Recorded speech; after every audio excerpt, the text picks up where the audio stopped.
Oh yeah, Oh, yeah. wow. It's, yeah, I have to look at the weather forecast, and if it gets really bad, I have to wait for it to get better. So Oh my gosh. yeah, so I'm also running against time because that little tiny plane doesn't have any de-icing, so I have to make sure I get up in Alaska before it gets winter and too snowy. And oh my gosh.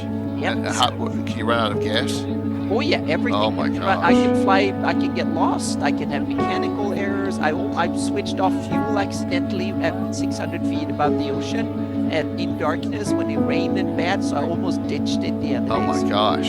So I was like 5 seconds away from ditching it before I got the engine started again, because it was so tricky that you have to do with the mouse. You have to fiddle, and I managed to switch the fuel valve not from left to right, but switched it off. And yeah, you only have like 15 seconds at 500 feet before you end up too low to start the engine. So that was so close.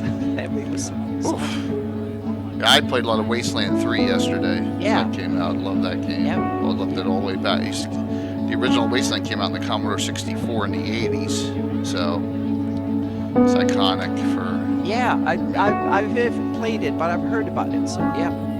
But I managed also had another project something that I needed to do for Greyhawk, so I've been doing all the symbols, yeah. So and now I got some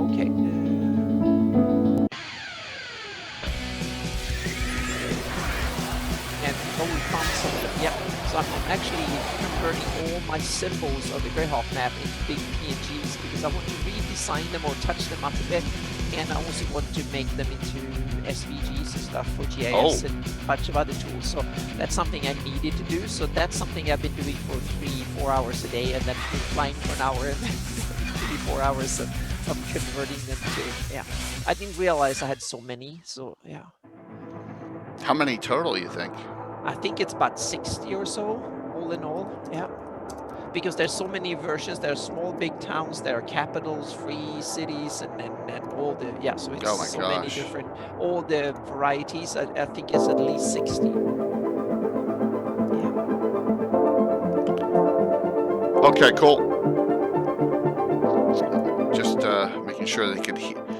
Just making sure you guys could hear us. Good. And I don't have it. I took all. It was my mic was auto adjusting itself. Remember last week? It was yeah. Like, have you been able to find the settings? Yeah, I turned it off. It just good. Yeah. What's up, Jimmy? How you doing tonight? Yeah, now you sound perfect. Good. That's it, because that's all it's on. Oh, here comes Leonard. Yay, good. Oh, wait, you'll be surprised. Wait till you hear some of this stuff when I go over this Leonardisms.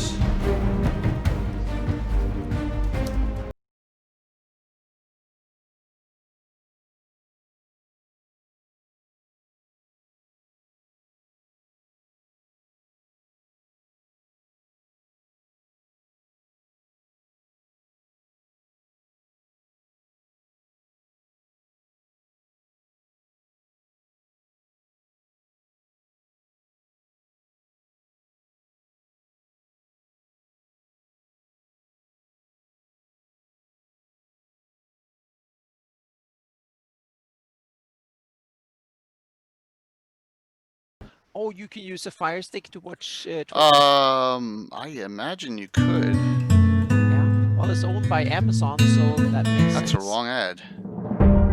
That's it. Thank you, John.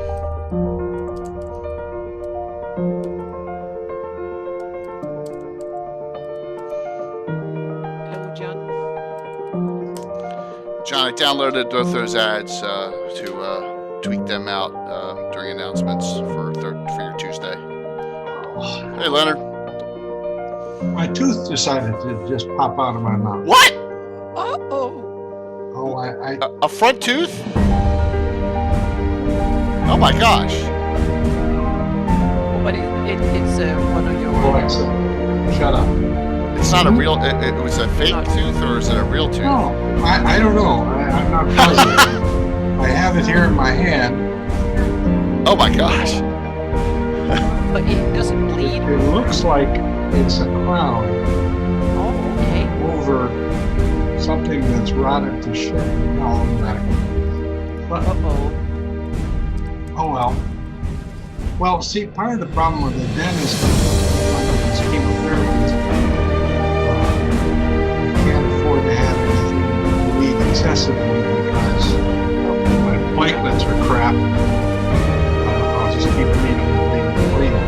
Sorry to hear that. That's probably Incredible, friends. Yes. Len, as long as it doesn't hurt. well, that's good to hear that it doesn't hurt. You're gonna get some unbelievable accolades tonight, because as I dug into this, as I dug into the research for this, I was like, oh my God, Leonard did that too. Where do you see all this stuff, everyone, tonight that Leonard did for that back in the day for tonight's show out in a Lehman's tiny hut? It's amazing. So probably stuff you've forgotten about. Well, you know, I mentioned to you briefly the next contest, Yes. the spells. I've got this book. Oh. Now, Special- granted, it's Newsweek, but it's got a lot of stuff from the movies, Yeah. films Awesome. in it, and Sign. You should sign it. pictures and how they did the stuff and all of that stuff. So I think that's interesting. Yeah. Right. All right. So we just had a first. We have a hype train before we're even live. Wow. Or, Yeah. yeah. Just the preludes. Yeah. And it's 94%. Yeah, it's a 94% of the next level. Oh wow. Yeah. That's We can crazy. level up tonight. Yep. We'll get there.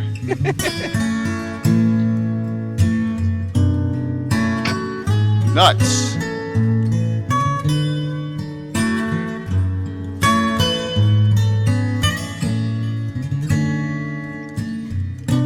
Anna and I are going to talk about the actual next week. Yep. I just told Jay that. Yeah. That would be awesome. So we can tweak it so we get it the way you want it. Yeah, because I think the map I have that you did is after the Greyhawk Wars, I think. Oh my gosh, guys. Yeah, and it's also, I realize it's also from my personal campaign map, so there might be some other stuff that I've messed around with that should be tweaked and Yeah. stuff. So we Because can based get- on what I wrote about the actual, the road can't go through the woods to it. But, you know, that's then now I need to tweak That's- my campaign map the same way, so no roads through. Yeah. So oh my gosh. So I need to catch. So we just had. Let's see. Rocinante cheered 300 after Bishop cheered 1,000, 1,000, and then Corey cheered 100. Blue Box cheered 1,000. We leveled Oh. up. Yeah. L2. Yes, L2. Don't let it die. L2. The assassin's not.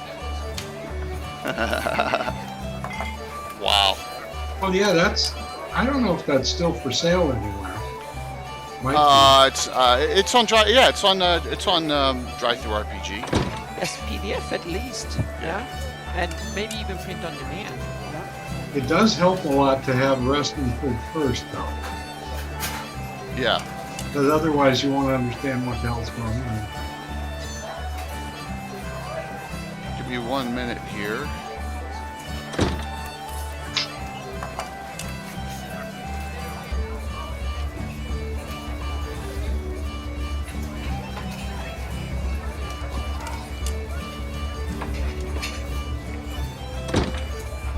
Bite of a pretzel and I twist it.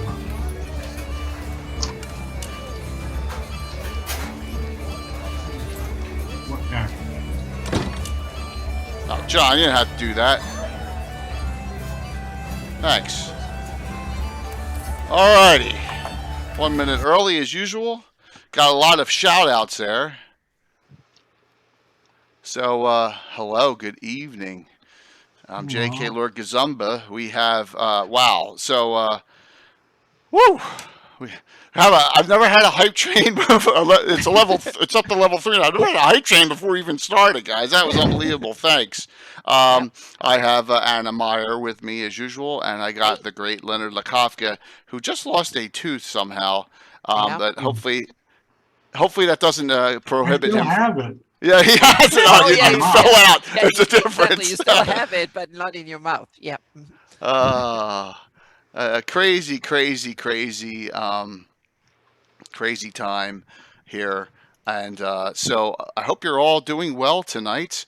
This is going to be a really interesting conversation. It's one of the, oh my gosh, guys, it's one of the top discussion topics I get is where do you get all your uh, classes from? And a lot of them are homebrew. A lot of them are.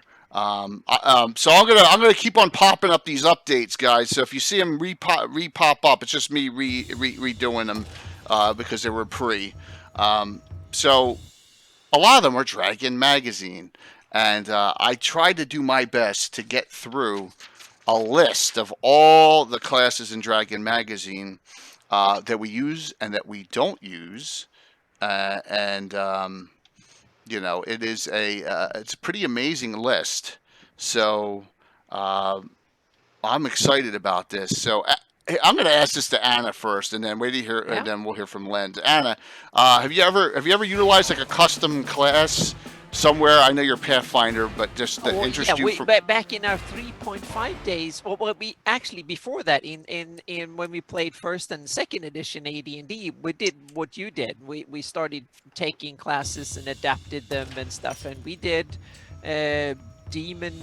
I called them the fiend hunters because they were not only demon hunters, so they were adapted at it was like a variant of the paladin to be more specialized in hunting various nefarious demons and devils and stuff like that. And we had a dragon hunter version, and that was kind of a fighter paladin kind of thing that was more geared towards dragon. We never got to an undead, but it was in the talks, but I don't think we actually made it into. But those were tweaks, and we had a scout class that was kind of a tweak of the rogue and ranger into a that was taken from dragon. I think it was from dragon, like Tim Scout and Commando that he has. It was more like a stealthy a ranger that was a little bit less combat-y and a little bit more or less upfront, more of a taking people out from the back, so to speak. But a rogue that or thief that was more for wilderness use, so to speak, so that could track and do all. So it's kind of a mixture of the ranger and the thief. We had that, and so those were the ones that I can remember. And we also tweaked the magic users into all sorts of variants for necromancy and for divination and stuff like that. It's good to see that you did a lot of that messing around. Now it's but then came the third edition, and that kind of shifted it because new mechanics. But we can go into that later, so to speak. Okay. Yeah, but so I did. Yeah, we did some of that too. Probably not as successful as you did, but we kind of tweaked it a bit. And the problem was that some of the players, they got some cool feature, and then we realized that was game breaking, and then it's hard to take it away from them. So that's a good point, and something I want to discuss, because you can have that happen, and you got to be really, really careful. Mm-hmm. And there's a lot of them that may happen to during the gameplay. When you find your playtesting, you're like, oh my gosh. And it's a matter of continuous tweaking. So wow, we got that was amazing, everyone. Thank you so very much. I know I missed some wait, I missed one follower here. What's one follower? Because we're up to 29.7. There we go. See if that works, or maybe not.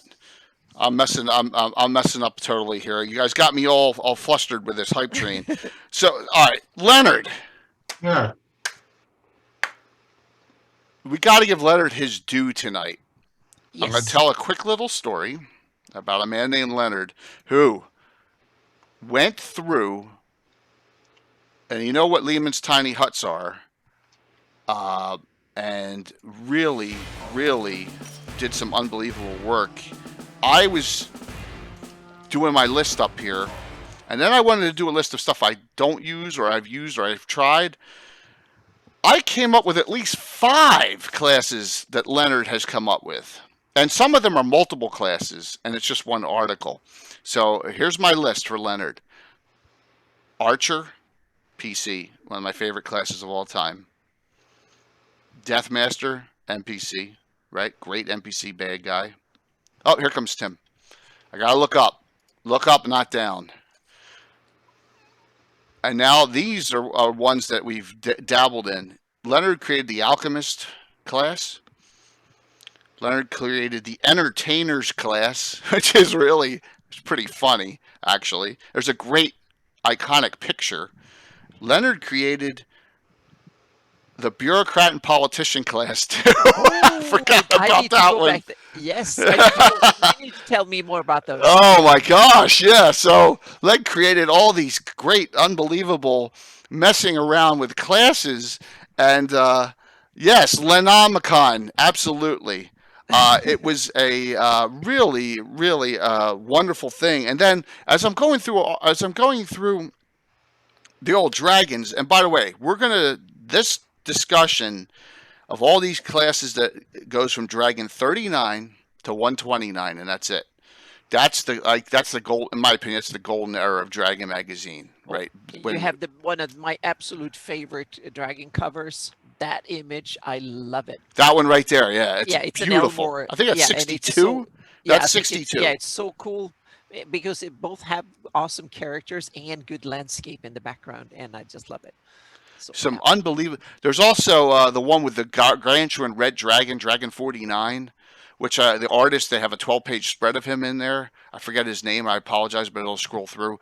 And that had one of Len's in it, plus that had the alchemist in it, plus the samurai. And a sir saved me. I forgot the samurai. I'd all done. He's like, "Yeah, I played the samurai." I was like, "Oh my god, I forgot that one." So and then Tim had a whole slew, even more beyond that. And I said, "Tim, Jester's in there cold. Wait till you see." So thank you for that great, fantastic hype train. So Len, pretty in-depth accomplishments here, where I would say so. Like your Deathmaster's up now, but some of your more quirky ones. What like the Bureaucrat? Were you just in a political sort of mind that day? Probably. It's what I always thought was that if you create a shop somewhere. Now, the good old OD&D, you could go into some place and go, wink, wink, nudge, nudge, do you have a +1 sword you can sell me? And he'd produce one. And if you had the 2,000 gold pieces or whatever it was, you could buy it. But now think about that for a minute. How the hell does he protect his inventory? Yeah. Right. Because I would think that there's probably a small line of thieves, socially distanced, of course, waiting outside to come in and bash his, well, not necessarily bash his brains out, but steal his stuff. Tim did that once and got his two halfling him and Alan's halfling thief got so loaded. I was like, no more magic stores. No, you can't. You can't. So you got to do something to defend them. And that's why I did the, what was it, shopkeepers or merchants or whatever the hell. Right. Now, Bureaucrat, I'd have to actually pull my Dragon archive and see what it's. Dragon 74. Dragon 74. Bureaucrats and politicians. And so we'll start there. We're going to start I got a lot here. A lot. This is not a playable player character class in my game, just so you are aware of that, everyone. But there's the Entertainer, which is hysterical. There's the picture of You've Been Had in the middle, Tim, of the big brawl. One of the funniest pictures of all time. That one right there with the big fight going on after the Entertainer. And we'll talk about, there's the Alchemist from Leonard. And I must have put the Bureaucrat at the very end because it was like, there's the Scribe, Smith, Bureaucrats and politicians, Lehman's tiny hut. There you go. The bureaucrat tends to be, first line of the article, the bureaucrat tends to be hopelessly average. And look, he's got an experience table too. 1 plus 8 hit die at 4th level. 1 hit die plus 8 hit points at 4th. That's awesome. Yes. Was that one that was, because back in the day they had NPC classes. Was this an NPC class, or was it really something that you said that some poor hapless player? Well, how could you run a shop and go on an adventure? So it has to be an NPC. Yeah. What's up, Will? Yeah, I mean, but it's great. I mean, it's great fodder. It's Hmm. great discussion points. Yep. So, just for and You could you got to have those. I mean, every world's got bureaucrats and politicians, but you to could put them own in, a shop, you just couldn't run a shop. yeah, absolutely. I want to give another big shout out, and I don't know if Casey's on or not. So, Casey is the man of a million questions, if you know Casey Brown or Draco. And he's like, "Can I dual class? Can I multi-class this class you have?" No, no, no, no. So what he did was, Casey took, and it was up there the very first thing. He made a chart with all my classes, cross-reference with the reference where it comes from. Whoops. Whether you can multi-class it and whatever other notes you have on here. So this is what, yeah, it's and so this made it real easy for me to find everything. So I wanted to say thank you, Casey, for doing this. I tweaked it a little bit, but this has all of our classes that we utilize. So Well, you very, can very nice. illegally multi-class anything you want. All you have to do is make the rules for it. That's true, Leonard. Yeah. That's true. But do Yeah. you really want a multi-class half-elf archer duelist running around? You can if you have a head of difference, right? That's not a multi-class. That's true. Yeah. So, can we make that public, Nagoya? This is my secret sauce here. So, if I put this in an Earth Journal, yes, but I give out information. I give out all these dragon. We're going to tell you the reference for every location of every class that we're going to go over tonight. Tim, thanks for coming on.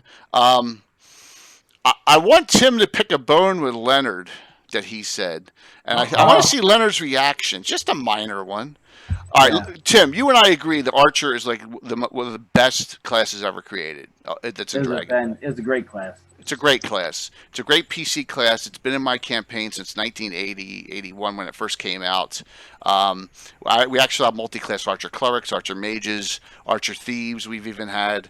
It's a great. It's a hybrid. It's not really a ranger. It's not at all. It's not. It's a fighter who specializes with bows and is not that great with melee weapons. Right. Their specialization exceeds specialization. Right. It's actually a subclass of fighter, Sorrow, so you couldn't Archer fighter as a multi, because that would be like doing a Ranger fighter as well or a Paladin fighter. You could dual class that if you wished. So thank you, Canadian. Thank you so very much for that. But the tables are steep. It's not an easy table to go up in. You can do an Archer Ranger as well, and Len did some special new rules for that, and we kind of incorporated that a while back. He's got a new article out. Well, it's an old article out. It came out 2016, Len. I think you put it out, and then I think it was last year, about 18 months ago, it went on Greyhawk Online for some changes in that. So the Archer is, it's one, and we touched on the Archer a long time ago in our damage dealers discussion way back. So here's what I wanted to talk about, Len, and that is Tim said something that really I thought was kind of funny, and that is you're very, very wonderful. And where is it in here? Here we go. We'll go right to him. Your NPC class only, the Deathmaster. All right. Tim, what did you say about that? I like the class, and I like the idea of the alchemical construction of the undead, but I thought he has a lot of shortfalls he's got to overcome to be successful as a villain because of the limiting nature of the alchemical. Yes. Yeah. So that's all I said. Deathmaster is Dragon 76. They can create all sorts of undead. They got Tim. What did you like about the article? I like the magic items that kind of coincide with the Deathmaster, and it just strikes me he's the type of villain that is behind the scenes that you don't really know about. I mean, if he's successful, then you don't ever really see him until you've done a lot of digging around to find him. Because in direct conflict, it's a little bit more tough for him. That's all. I used the Deathmaster not that recently in our Watchers Towers in the Pomarge campaign, and they had one, and he was hiding in the swamp, and he killed an entire platoon, a unit of dwarves, of Schlummenmeel's dwarves out there with all his undead. So placed properly, they can be really formidable. Len, I know you've always said it's a PC only class, and tell us why that is. So look at all of the stuff you have to go through to actually accomplish anything. There's a bunch of junk you have to go through at the beginning. Yeah. Well, how can you be an adventurer and go do all that stuff? And my recollection is that some of that prep work is 2, 3, and 4 years in the making. So it's something that it doesn't look like it would lend itself to adventuring. How could you go out with a party and accomplish anything? Good point. Well, he gets experience points for robbing graves, I think, or digging graves. And robbing. Oh yeah. You get experience points for all kinds of junk. It's great for the villain in the town who's secretly causing the problems and no one knows yet until he. Now, on another note, from the Deathmaster, Alan Grohe created his Necromancer playable class in spirit of Len's Deathmaster, whereas my homebrew Necromancer was the 2E Necromancer, where I stripped out all the crazy, made it had its own spell list and made it like an illusionist, where it's its own subclass of magic user, where it doesn't conflict with other like evokers and all that other stuff, which we don't use. So it's funny how we both went different ways, but he based his off of some Deathmaster abilities. But as far as NPC classes, it's one of the nastiest ones, along with. What's your favorite NPC class out of Dragon Magazine that you withheld from me when you gave me all those dragons, Tim? The anti-paladin. The anti-paladin. Oh boy. So we go to the anti-paladin here. It's look at the name of the article. Good got you down. Try this for evil. Yeah, I mean it's so. And this is the earliest magazine that we're going to be discussing. That's Dragon 39. Okay, so we're looking at an early Dragon. Dragon 39, yellow covered on it. Tim is an anti-paladin. I don't know about that. Gary. But Tim is something. An anti-paladin, I'm not sure. But I am not an anti-paladin. Tim has played iconic anti-paladins and forever in his campain. There's I've verified many people with them. And there is Grond, the anti-paladin in the Phineas Fingers, who is played as a dumb alt anti-paladin. Yes. So, Len, did you ever use an anti-paladin? Nope. No. How about Anna? I know you like Death Knights. Yeah. Oh yeah, I definitely used anti-paladins. I haven't called them anti-paladins. It's more like I didn't know I didn't have a word for it, but I simply saw that someone and Paizo did something awesome for PF2. They called them champions, and that's the word I didn't realize. So anyone who fights for dedicated cause, and paladins are the lawful good champions, and anti-paladins are the lawful evil ones. And then you have chaotic evils, and you can have chaotic goods that might be different, so to speak. So somebody wrote a series of novels that had an anti-paladin. Yeah, there was a Dragon magazine that had various different ones. Oh, cool. No. I mean a real novel. Oh, okay. There was one. Not the Black Company. Does the Black Company have an anti-paladin in it? Yeah. I don't know. What's up, sir? Yes. I'm trying to think. They tried to convert this guy to evil and didn't work out, and somehow the anti-paladin became an ally of the lead character. But I don't remember. Yeah. It's one of those things that you read back in 1980. Okay. It was well written, whatever it was. Yeah. It was a set of 3 books, maybe it was 4. But as to exactly what it was, I honestly don't remember. Yeah. The anti-paladin is in Best of Dragon 2 also. Yes, it is. It's one of the few classes early on. Yeah, you are absolutely correct. Now, good point, Len. if you don't need to get all these dragons for a lot of them are in Best of Dragon 3 and 4, and my cover is completely on 4. It's completely fallen off. So I only have like one. I got an And extra. somebody has promised to send me I thought I had one as well, Best of Dragon 1, and somebody said they were going to send that to me, but it hasn't materialized. Yeah, they're slightly 1 and 2 look almost identical. One's a little purplish and one's a little bluish. Yeah. Yeah, the front cover is almost the same. Yeah. There may have been sorrows. True, there may have been an anti-hero. I'll say this on the anti-paladin. It should. I think at some point it should have gone beyond just the Dragon magazine, as in 1E, 2E somewhere. There's 2 categories of anti-paladin in the dragons. One is called blackguards. Blackguards, yeah. Blackguards, yeah. Yeah. Yeah. So I've told this experience a couple times. Tim has his city-state adventure, and I have my character Kixano, the poor man's Gazumba, another fighter clerk mage, half elf. And we go to this party, come in, hey, how you doing? He's all, and he meets which one? Who was it? Sir Brisbar? I think it was Sir Brisbar. He was real pleasant. So Brisbar's real pleasant. Hey, Kixano, how you doing and stuff. And then after about an hour, he's at the party, and he just realizes everyone here's freaking evil. It was one of those great expressions on his face moments, like everyone's evil. And Brisbar's an anti-paladin, so Brisbar was doing his little thing where if you ate the food, you drank a certain drink, and then you went into the back room, right, the parlor room in the back, where the incense was. There goes your 3-stage poison from the anti-paladin, and poof, it's an art form to them. Yes, they do, Amy. I love the anti-paladin. I use once in a blue moon. I have Lord Mastrine has daughters. They're at least one of his daughters is an anti-paladin. So, and that is in my Greyhawk campaign. So we have. Hey, Bill, what's going on?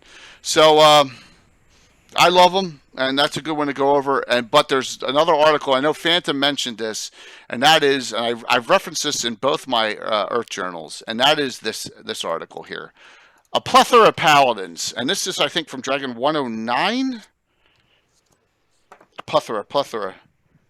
106, Dragon 106, where they did Christopher Wood did all these different alignment-based paladins. Now, the hit dice are different. One has 15, one has 9. It's kind of interesting. They all have special abilities. It's worth a look if you want to get some specialty. They're not really paladins. They're alignment champions, as Anna would say. I would check it out, though. It's cool. It's something different.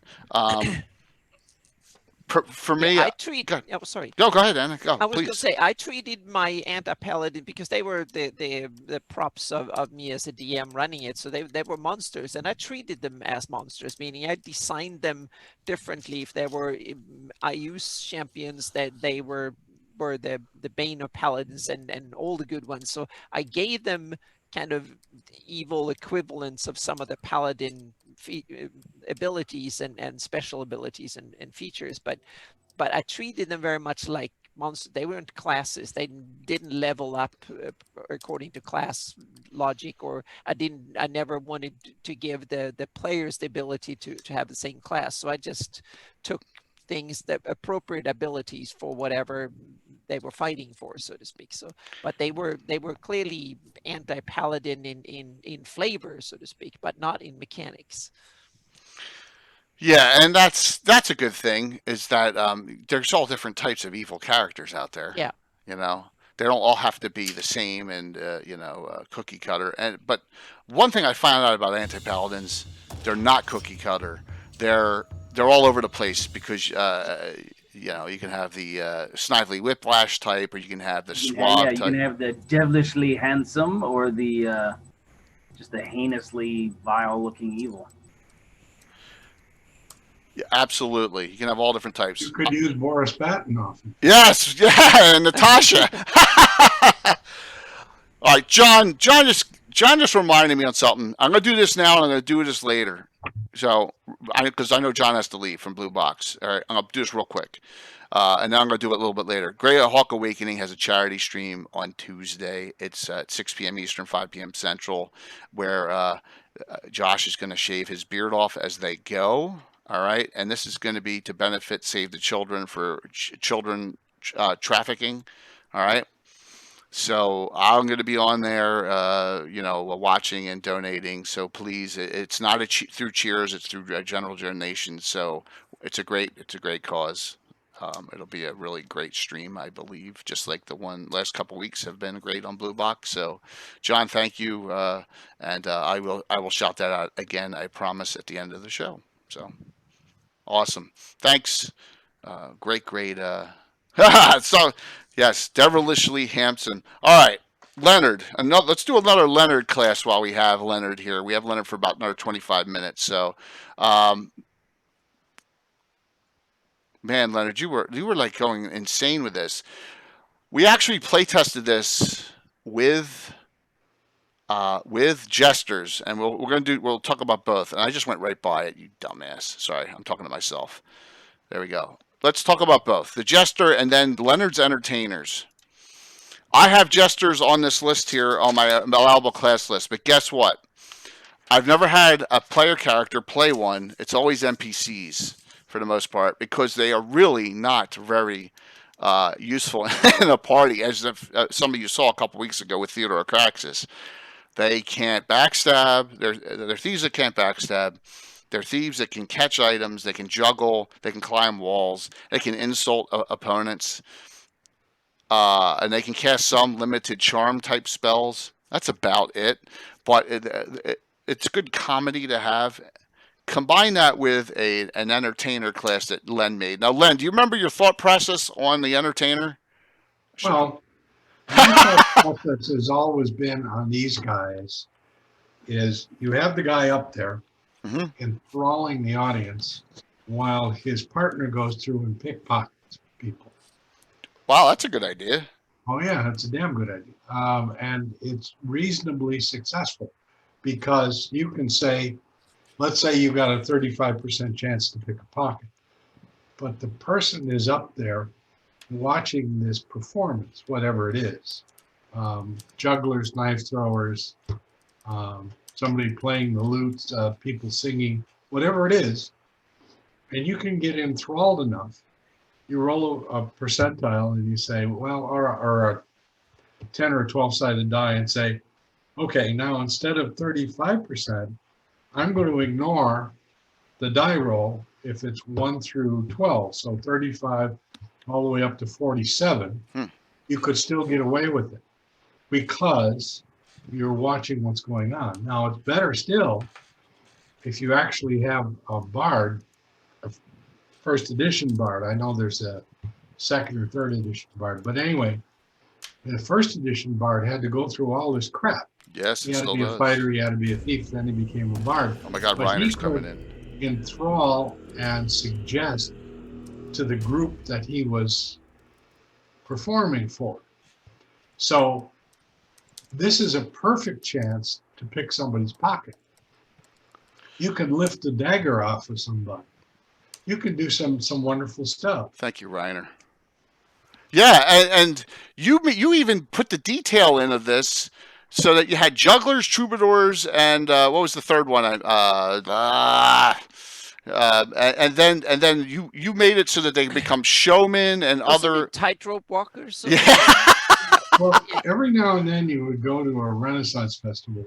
Yeah. There was one that used to be in Long Beach, and there was this acrobats and juggling. Acrobats, yeah. And he juggled a knife, a bowling ball, and something else. What do you call it? A bowling ball pin. And these are three completely different things, but he's juggling them damn things. Yeah. And you wonder, how in God's green earth do you learn to do that? How do you anticipate this 7 or 8 pound thing suddenly materializing in one hand, and this pin, which is maybe 2 pounds, and then a dagger's a pound or so, and you're trying to juggle all this stuff and not catch the dagger by the blade. In addition to not dropping the bowling ball on your foot, But there he was, and he would do the stuff, and it was great. His palaver was, yeah, but his juggling was just amazing. He would get 8 things going, 8 and 9 things, and then tell you, well, I can usually get it up to 9. I don't know if I can get it up to 10. He'd try, and now and then he would do it for maybe 1 cycle, maybe 2, and then all of a sudden the shit started flying in every direction. That was great stuff. Live, where you could actually watch him do it.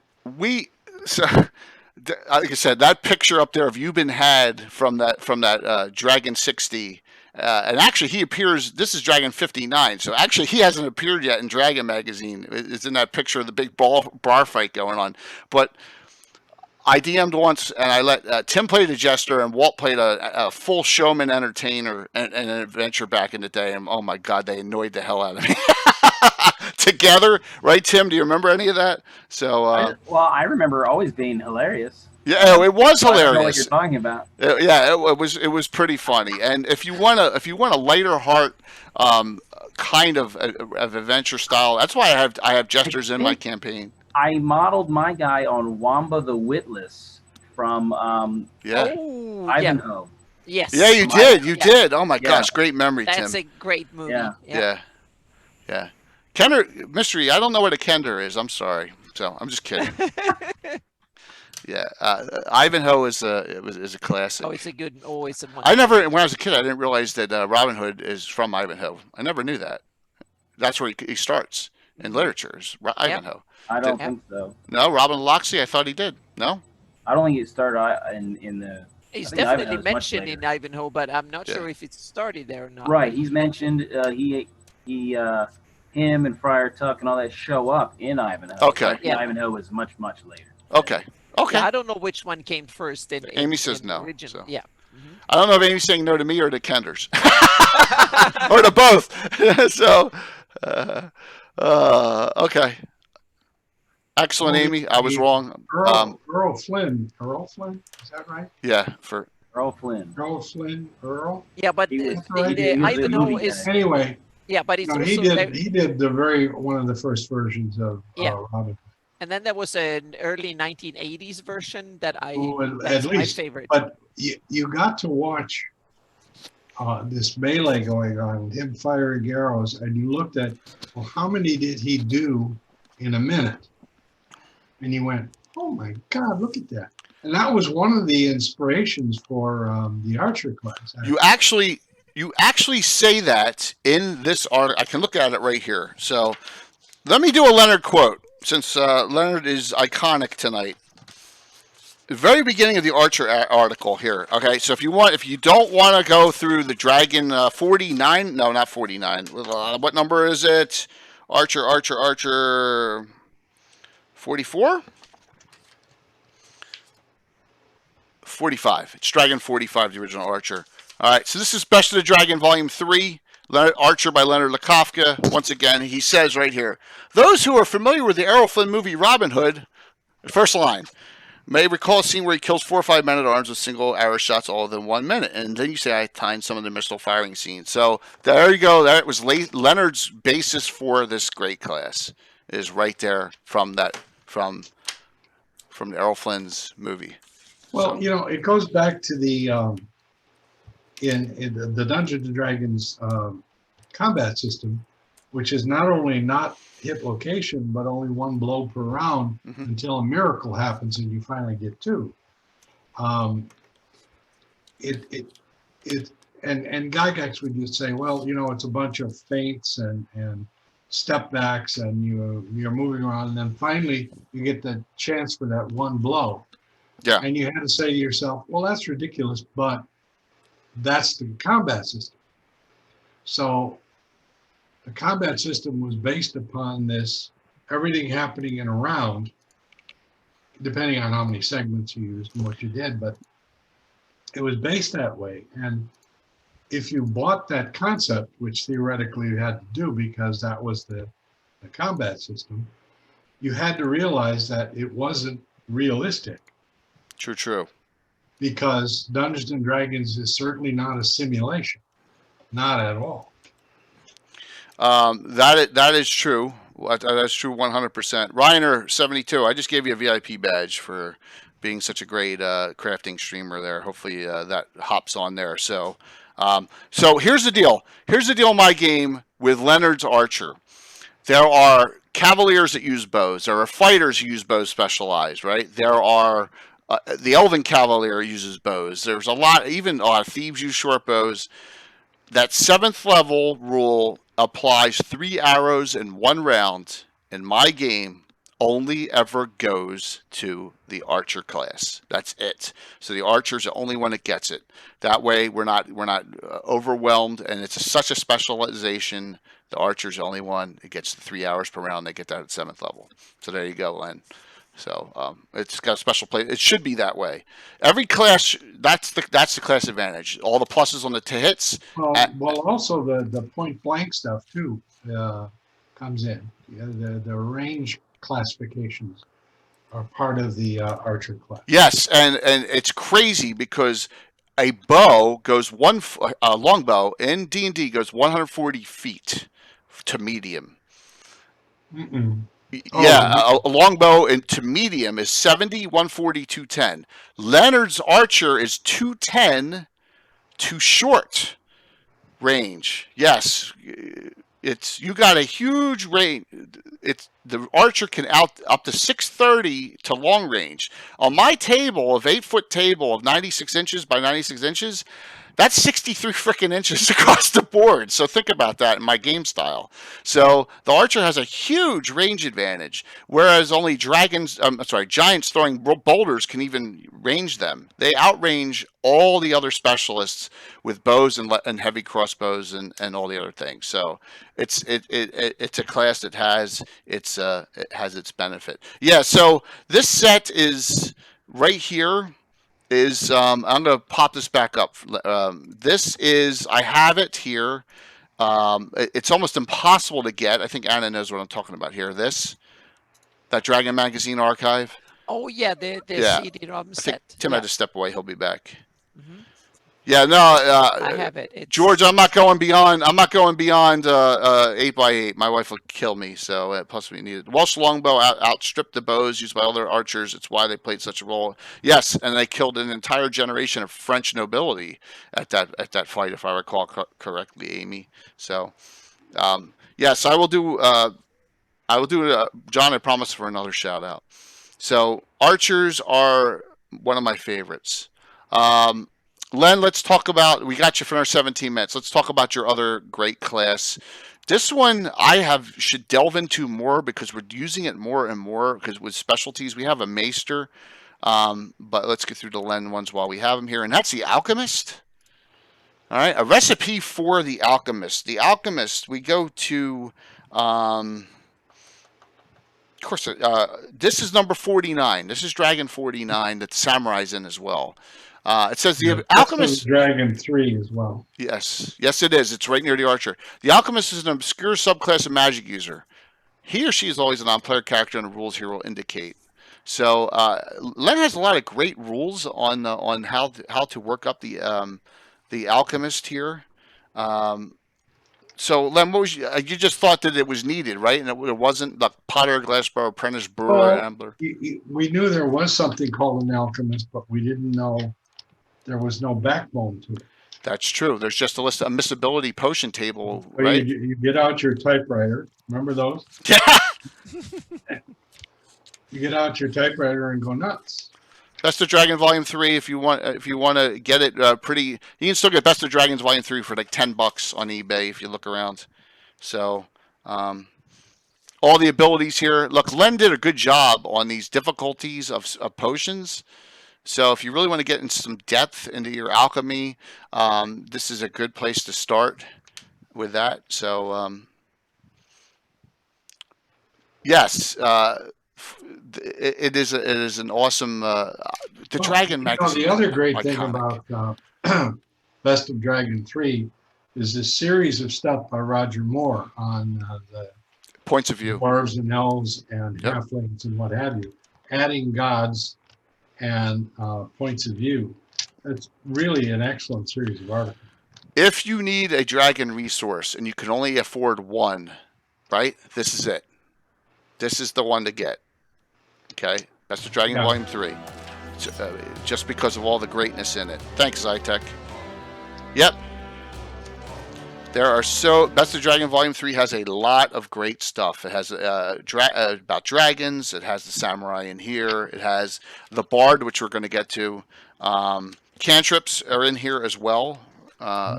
Tim's favorite thing. Gods of all the demi-human deities. So this is why every 1,000 followers, I usually give away a Best of Dragon Volume 3, and what are we? 93 away from 3,000. So there you go. So I will be giving out another Best of Dragon Volume 3 when we hit 3,000 followers. So hopefully that is close. 4 is not that bad either. As you can see, my 4 gets a lot of use, right? So 4 is not that bad. Got some good things in here. A lot of more classes in 4. I think Two-Fisted Fighting rules are in 4 too, Tim, aren't they? Yes, Two-Fisted Fighting by Roger Moore, page 45. The Whole Half Ogre, page 46. Yes, a lot of Roger Moore deal here. Tim, you're muted. I just shook my head and said, yes, so you missed the S. Yes. Tim is ever mysterious, isn't he? So, Len, I got to say, we went through 5 classes that type articles, and it's amazing, man. It just, you look back and it's like, oh my gosh, I did not realize you did the entertainers and the bureaucrats. I love those illustrations for the entertainer. Are so awesome. Oh, they're hysterical. It's a great. Yeah, entertainer archer Tom. Oh my God, can you imagine? Or jester archer. Can you? My head would explode at that point. And now I have to read about the bureaucrat and the politician. Hey, the jester archer. You do, Anna. You have to read about it because you gotta take a look at it. Like, oh my gosh, that will be up my alley. Yeah. I was saying the jester archer would do a lot of trick shots. Yeah, absolutely. That would be no. The other question you had to ask about an archer was was it William Tell who shot the apple off his kid's head? Yes. Yeah. And he had another arrow ready. And in the movie, he says, well, somebody said, why are you holding the other arrow? He says, if I missed, this arrow was going through your head or your eye or something. Because if he killed his son by mistake, he was then going to take the arrow and right, because he was being forced to do it. He was being forced to do it. Yeah.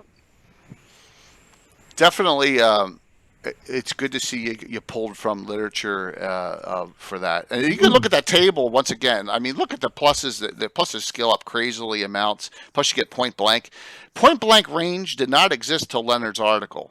There was no point blank. And you're like, oh, man, I can't shoot my bow inside of 50 feet. But now you were able to do it with this Archer article. When the Archer article came out. Part of the problem with a longbow, any bow, is that if you're in a 10 by 10 corridor, you've got to get enough height for that arrow to go through the air and come down and hit your opponent. Right. Well, if the corridor is only 10 foot high, that's where the restriction comes. Firing arrows indoors, quote unquote. Because it doesn't have the height to make the arrow. Right, exactly. But if you go into a large cavern, you suddenly have removed all of that. Because now, a really big cavern, a big dome kind of situation, you've got the height back again. Yeah, you're indoors, but don't apply the rule that, it's indoors, so therefore, you have to go by, well, what are you actually looking at? Yeah. If you're looking at a really big room, you can pull this stuff off. Yeah. Same goes for forest. The ranges and change.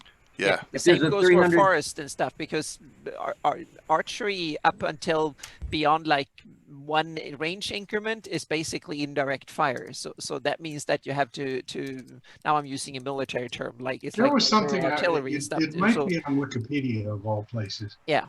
Where they talked about the longbowmen in England, and they would start firing these bows at insane ages, 6, 7, 8. Yep. And they would get extra distance and extra accuracy because they did it and they did it and they did it and they did it and they did it. Yeah. That's sorry. Okay. Yeah, I was going to say that's one of my house rules is that normal if you only skilled with normally skilled with the bow, then you can only shoot one range increment.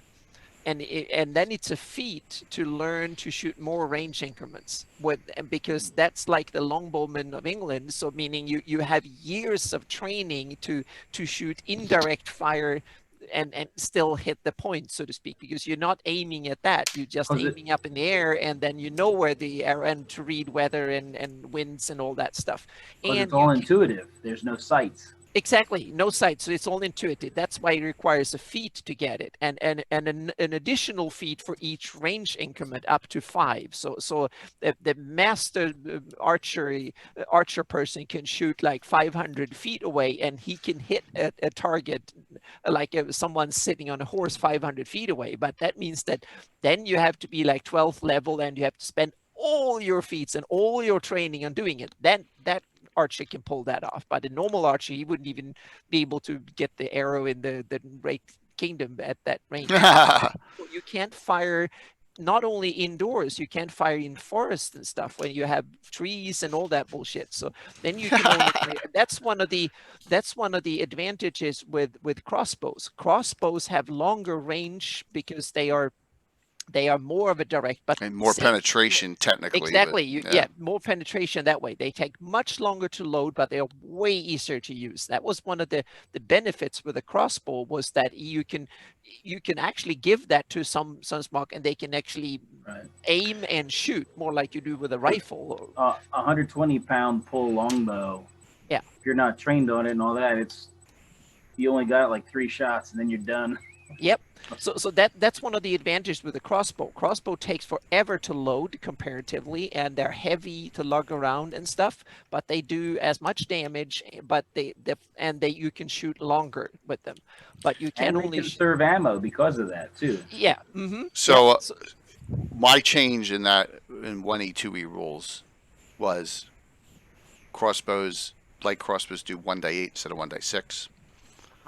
Heavies do 1d10 instead of 1d6, and that doesn't count pluses to the damage, and that kind of solves that issue. Because the heavy crossbow, if you're, it's 1 every 2 rounds, so no one was using it, right? Oh, why would I take heavy crossbow in the game now when I can take longbow? That's why you have a squire and you have 2 of them. But that's one of the reasons that in my game you can take a crossbow and you can hit things at a longer distance with it. So sniper target, the sniper.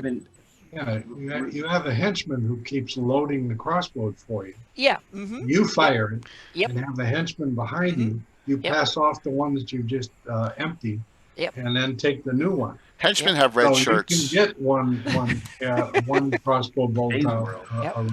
Henchmen and servants always have red shirts in my world. Air effect spell, bump. Yeah. In his world, he kills them on purpose. Yeah. Very insensitive. Yeah.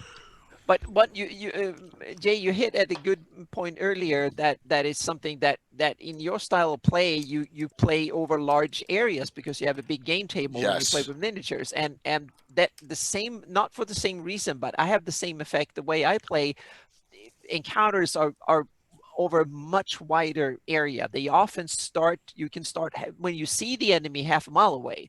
If you're out in the plains and you see them on the ridge and they're like half a mile away, that's when I start my encounter. Most DMs and stuff, you start in a small canned little situation, meaning missile weapons are almost useless in normal D&D because it's like 60, 100 feet maybe, and it's that canned situation where you don't really have a use for it. But in a lot of normal my game style, a good archer that can hit something 300 feet away is gold. Yes, and I agree 100%. Gold because he can take half the enemy out if they have to run. If you have to run across a plain and do it, if you have a master archer, he could take out 5 or 6 or even 10 enemies even before they're close to you.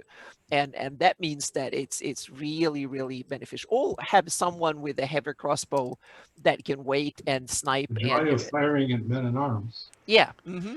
So one arrow can take a man at arms out. Not always. Yeah. Often. Here's a trivia question. Tim knows it, so you can't answer unless they know. Len or Anna doesn't know it. The bane of the mage in my game is what? What class? The bane of a magic user. Obvious answer. The archer. Correct. Correct. Yeah. The bane of the archer. Is this some sort of trick question? Yeah. No, Yeah. this is a tough one. Yeah. The bane of the archer technically would be what class? I'll give you a hint. Skagith. Oh, the monk, you mean? Yeah. The monk, yes. And why is that? Well, they can dodge arrows. Yes, yes. So that's kind of. But that's something I put into. I say they can only dodge arrows they see. They can only dodge one arrow at a time, and they can only dodge the arrow they can see. They have to see. Some of their dodging though is them just making it hard for people to hit by their movement. Yeah. So let's hop. So if they take one flat-footed or from behind or two shoot at the same time, they're screwed. Yeah. One of the most iconic looking. I loved this when I was a kid, and I wonder why. Cover was Dragon 53. Yeah. With this one, okay, with a hard look at monks. He's got a lot to kick about. So this improved on the monk that was in the first edition player's handbook, and we kept a couple items on the monk. Particularly the dice was 1die4 for monks. We went to 1die4+1. In this article, they say go to 1die6. I think that's a little high. We went to 1die4+1. They made some changes here. We tweaked a couple things for our monks. Not in the depth that this article went, but we did make some changes to it. So they were thinking about that in Dragon 53 about, you know. And I know hopefully Skagith. Nope, Skagith is playing Wasteland, so he's not on and not beating me up. So. I had in my campaign in college, I had a guy that's the kind of monk we used, and he stayed compatible with the other character classes, because otherwise you'd be like, oh, he's the one who carries the torch, you know, or he can run and deliver a message really fast. He was just underpowered the right way it is in the player's handbook. It is, and this ups it a little bit, and a little bit, not too bad. Monks can be nasty if played right, just like any class. Right, but you have to fight to the death or fight to subdue at a certain level, so you're not going to get very high. That's true. Without having to be an official somewhere. That they is have true. A little bit more playable lifespan in that model. Yeah, absolutely. So, Len, I know you got to go in 3 minutes. What would you like to finalize your great participation here tonight with? Anything? And I know you got a lot of great stuff. Did you find out if the Archer rewrite got published? Yeah, it was Greyhawk Online. It's on Greyhawk Online. Yeah. Mm-hmm. So I did make some fairly decent changes in it. I think I changed the type of spell that the Archer Ranger casts. I think I don't remember what I went from. Was it Druid to Magic User, I think? Magic User to Druid. Magic User to Druid, actually. Magic User to Druid. Yeah. So. Mage to Clerical, Bill's right. Mage to Cleric, right. Actually. And then I also changed the experience table because I didn't think it worked well. So I changed the experience table for Archer Rangers. Yeah. We implemented that, Leonard. So we made it so that the table, we combined them together and made it a minus 10% of the Archer table instead of having two separate ones going up like a multi-class character. So we did that. And Bill is Sashar Scorn, who's on chat. Bill, the Master Crafter, loves Archer Rangers and plays a lot of them. And has an Archer Mage, and she is Sashar Scorn. Yeah, that's where the character name from there is. She is nasty combination. So Archer Clerics are pretty nasty too in my game. Len, thanks. Len's gonna have a new contest on Wednesday, right? Yes. Len will have a new contest for everyone on Wednesday, so we'll see you on Wednesday. I can tell you what it is. Sure, go for it. It only takes a minute. Go for it. What you're going to do is you're going to design 3 spells. Oh, good one. You're going to pick one of 3 classes: Druid, Magic User, or Cleric. Skip the Illusionist. You're going to write the spell in detail, 1st, 2nd, and 3rd level. And I'm going to judge is the spell really 1st level when you say it is, but in reality it should be 2nd or 3rd, et cetera, et cetera. And I really do know how to do that because I've written a large number of spells for both the Player's Handbook and UA. So, and I've written a lot of spells over time, and almost every one of them got past Gygax without him changing the level. So he and I were simpatico when it came to understanding the system, I think. We had many good discussions on what we agreed about. And some very good discussions about what we didn't agree. And one of the very first things, and I think I've said this before, is that I talked him out of putting a system shock on hold person. Oh my God, yeah, great move. I mean, because otherwise it's little finger of death. At second level, a whole shitload of people by putting a hold spell. My God, because it's so overused now as it is. You know, that spell gets a lot of use even in 5th edition. So yeah. Yep.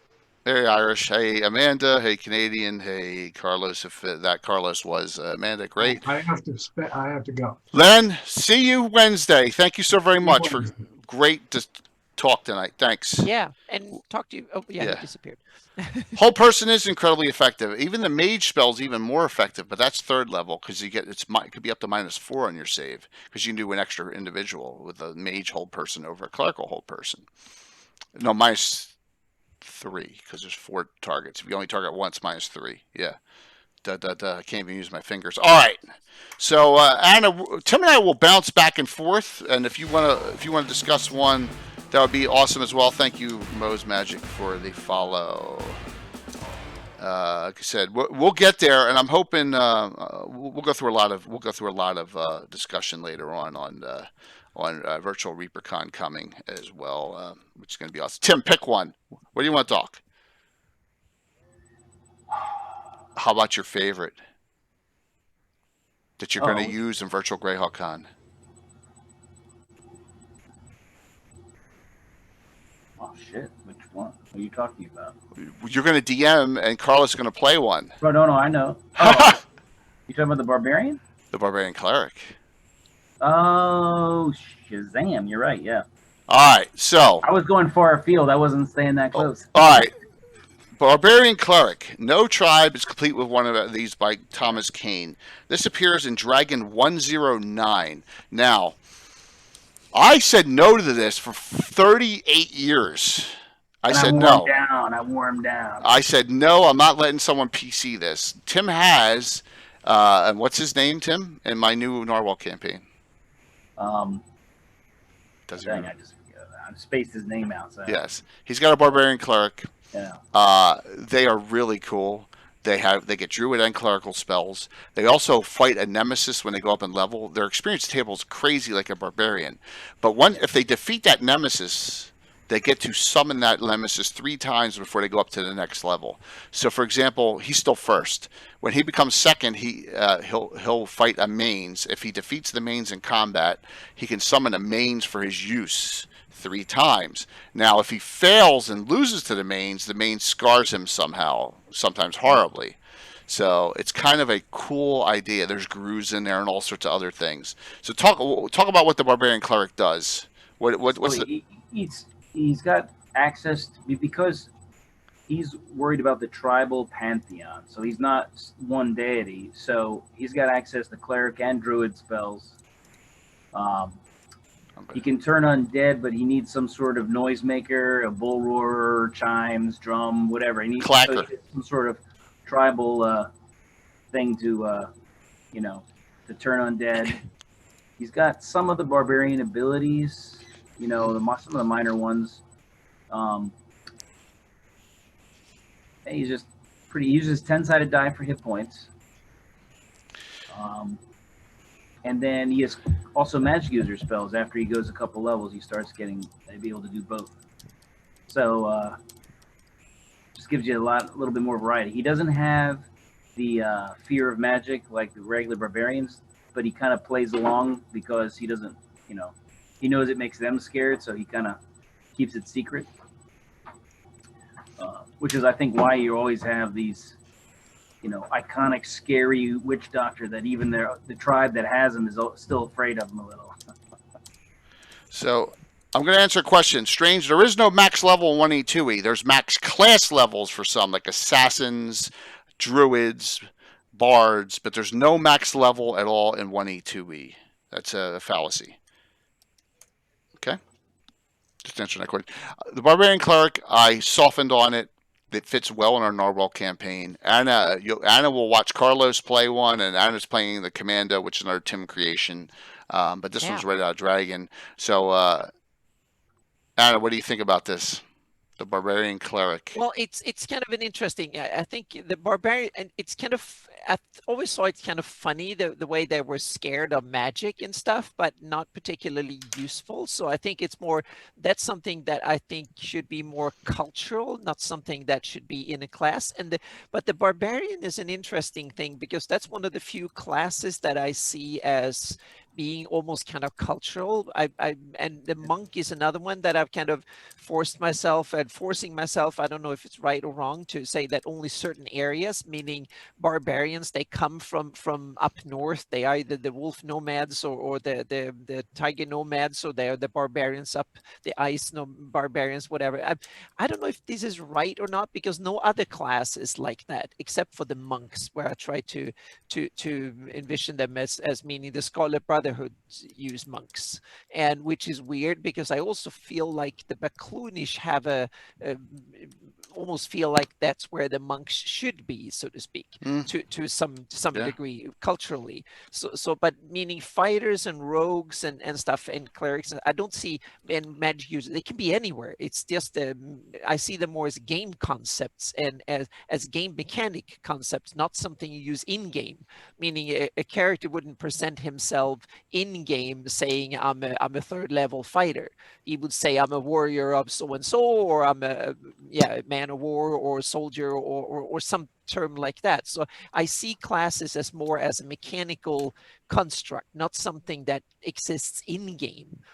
But barbarian is one of these weird things that kind of almost feels like something that is in game too. You could imagine somebody who doesn't have the stats to be a barbarian class, but he's from the same tribes. Yeah. Go ahead and tell them they're not a barbarian of that exactly. tribe. Exactly. That's why I think I always see classes as a game mechanics concept, not something that carries over into the game.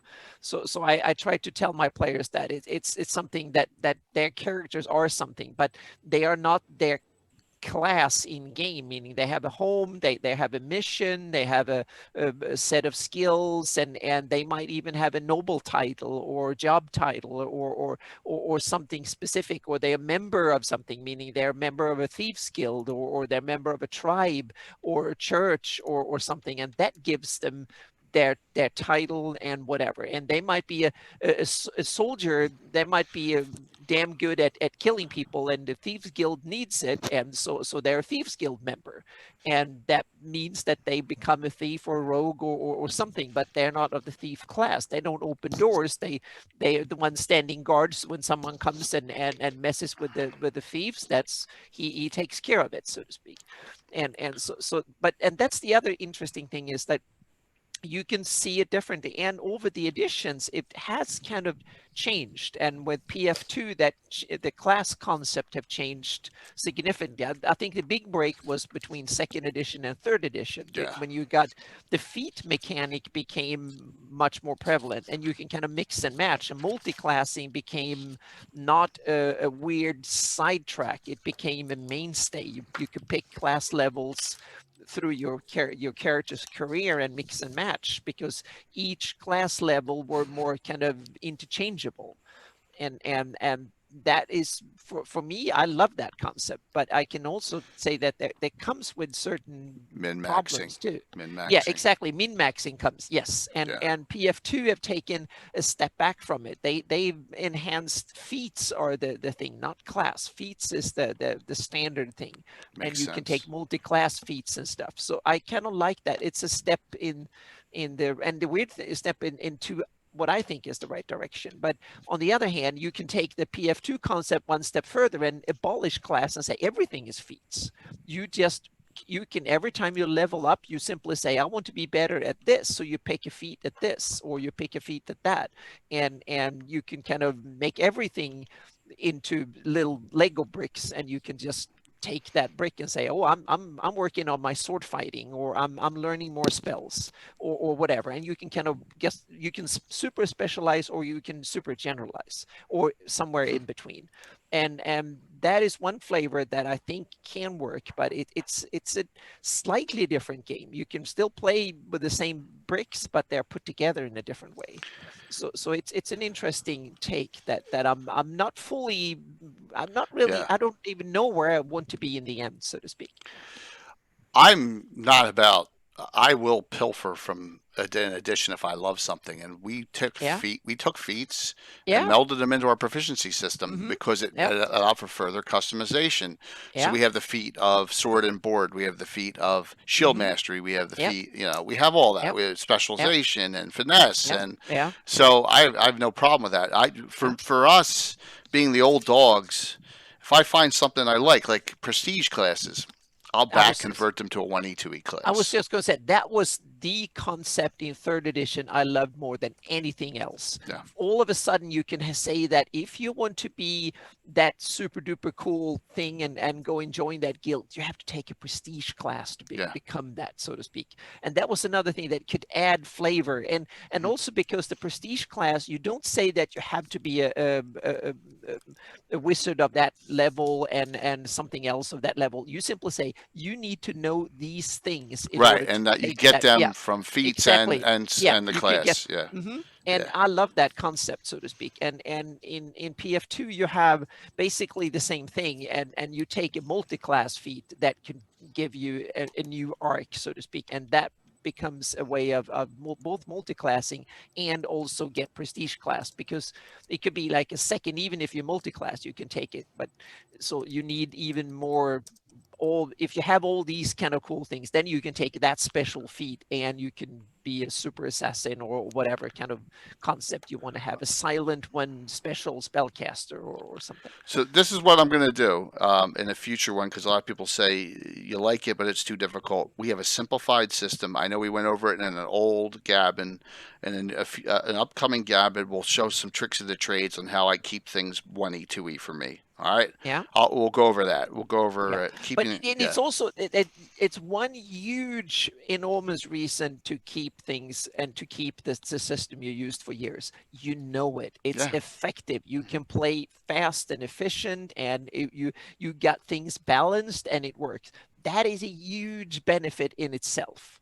And the older, that means that whatever I'm going to settle down now on, I'm not going to change it ever again in my life. So it took me 30 years to realize that. Yeah. But that is a huge plus too. So it's a bit like computing. It works. Don't touch it. Yeah, exactly. So don't F with it. Yeah. So there are, meaning the perfect game system might be the one you like to play with, period, so to speak. Absolutely. And it's also the one that suits you and your players. Yeah. All right, Dragon 72's up. And Dragon 72 had the Chivalrous Cavalier. It was a prelude to Unearthed Arcana up. Good timing. So, Tim and I have a little bit of a... so much better. Yeah, I knew that was coming. So, here's the quick story. I've told it multiple times. I loved the Cavalier article, and then Unearthed Arcana came out, and I said, why did they do what they did with this Cavalier? Like they made it that you had to take horsemen, the certain weapons, and they were just made it realistic. It made it. Nobody wears the armor Cavaliers wear and run off by themselves. You got to have people, otherwise. I don't care about that stuff. I'm talking about the actual combat of the system. They're all the same. I don't want to have a character that's completely the same weapons over and over again. Well, look at the knights. When you look at them, they all have the same weapons. Yeah, it's a fantasy setting, though. It's a fantasy setting. I want to have a little variety. I can understand the lance. I can understand all that. So I knew that this was going to happen. Eric the Cavalier. Yes, I love the Cavalier. I love the Cavalier. I love the Dragon Magazine Cavalier. All right. Some things we took away from the Cavalier that's in this article: multiple missile fire rate, Go on. We already talked about with the archer. I allow certain, if you give me a good reason, I'll let you double specialize in a weapon beyond that's on here, like Bill's character Marcus, who has a double specialization with spear. Okay, I'm fine with that. It's got to be a good reason though. So it's not, you're not going to do stuff willy nilly. The Cavalier is a very cool class. I know it kind of disappears after third edition, but I don't know. It's got to be cool. They put it in a cartoon, right? So there you go. Tim, what's your overall thought on it? And, between both, it's fine. Yeah. The whole the notion of a landed gentry or minor nobility, not minor, minor gentry that's working their way up to be something, and is really cool, and it would be in existence in this fantasy world, because there's just the plain fighters, but the halves would be able to spend the time with special training. They would have the best horses. They'd have the best, ability to get the armor, and they would be drilling and working and serving their lord, developing those horseman skills. So it fits really well into a fantasy campaign that's sort of medievalish, early Renaissance-ish milieu. Yeah, and it all played right. It really is cool. All right, we did the anti-paladin. Now, Canadian says, I had Wood Elven Cavalier use bows and rode griffins. Well, guess what? There's an article by Chris Booth, the Elven Cavalier. I use this class a lot. Yeah. Because the Elven Cavalier, they're not charging with lances. They are not. They live in the woods. The Elven Cavalier, all right, so the Elven Cavalier is from Dragon 114. All right, that's how long it is afterwards. So it's 42 dragons after the original Cavalier came out. This Elven Cavalier fights main with short bow, and then fights longsword dagger fighting style, and tends to wear elven chain over full plate mail. Makes total sense, right? And the abilities are in here. We tweaked a little bit this table on the hits. We tweaked that a little bit. The damage, we have it set. When these characters get up to like 10th level, they're really, really nasty. They're nasty because of the dual fighting style and the number of attacks they get. They are different, but they are cool. So we have the Elven Cavalier in my game. They can be people can PC these. I'm surprised it doesn't get PC'd as much as the Duelist is a much more used option over the Elven Cavalier, and I haven't figured out why yet, because the Elven Cavalier tends to be a little bit. Everyone's played Duelists because they're like cool badasses, right? And they're the chaotic neutrals or chaotic goods, and they don't take shit from anyone. I think that's why people like the Duelist option over the Elven Cavalier option in the game. I don't know about you, Tim. I think there's more in literature that you can relate to. The Three Musketeers, or would be like a Duelist, those minus the muskets. Yeah. So let's go to that next, and I forget where I put them in here, and that is one of my favorite classes of all time. And this is, like you said, Seeker, weird. Duelists are cool, but niche. I think what I did in the campaign will explain why they're not niche in my campaign. All right, and that is the Duelist. One of my favorite, I'd say, Archers first, and this is PC, not NPC, so can't count anti-paladins, death measures. Archers first. I think Duelist is second for me. I love this class. The Duelist is usually a loner. We allow them as player characters, but here's why they're not niche in my campaign. And I go by the rules that are set in here. The Duelist Training School. There's one in every major city in my campaign. One. They're only allowed one. It's kind of like, the fencing master's school. Yeah, so, they probably have too many problems if there's two of them. They're always... Yeah. Kellenen is a good... Yes. So, Gary, if you've been watching my Living Greyhawk campaign, Garn, who's Casey's half-orc, especially priest of Kellenen, has made friends with Ali, the head weapon blade master duelist of Greyhawk City, and is kind of hanging out with her. And there's also her younger sister has now gone off to Nana has gone off to Narwhal to create a duelist school there. There's a duelist school in Altamira as well. So I think that's why they're not niche in my campaign, because a lot of people have them and they want to aspire up to have duelists. I love the parrying rules. I love the avoiding the death blow rules. the rate of attacks. I love if you're using the same weapon. It's a lot for me to keep track of, but who cares?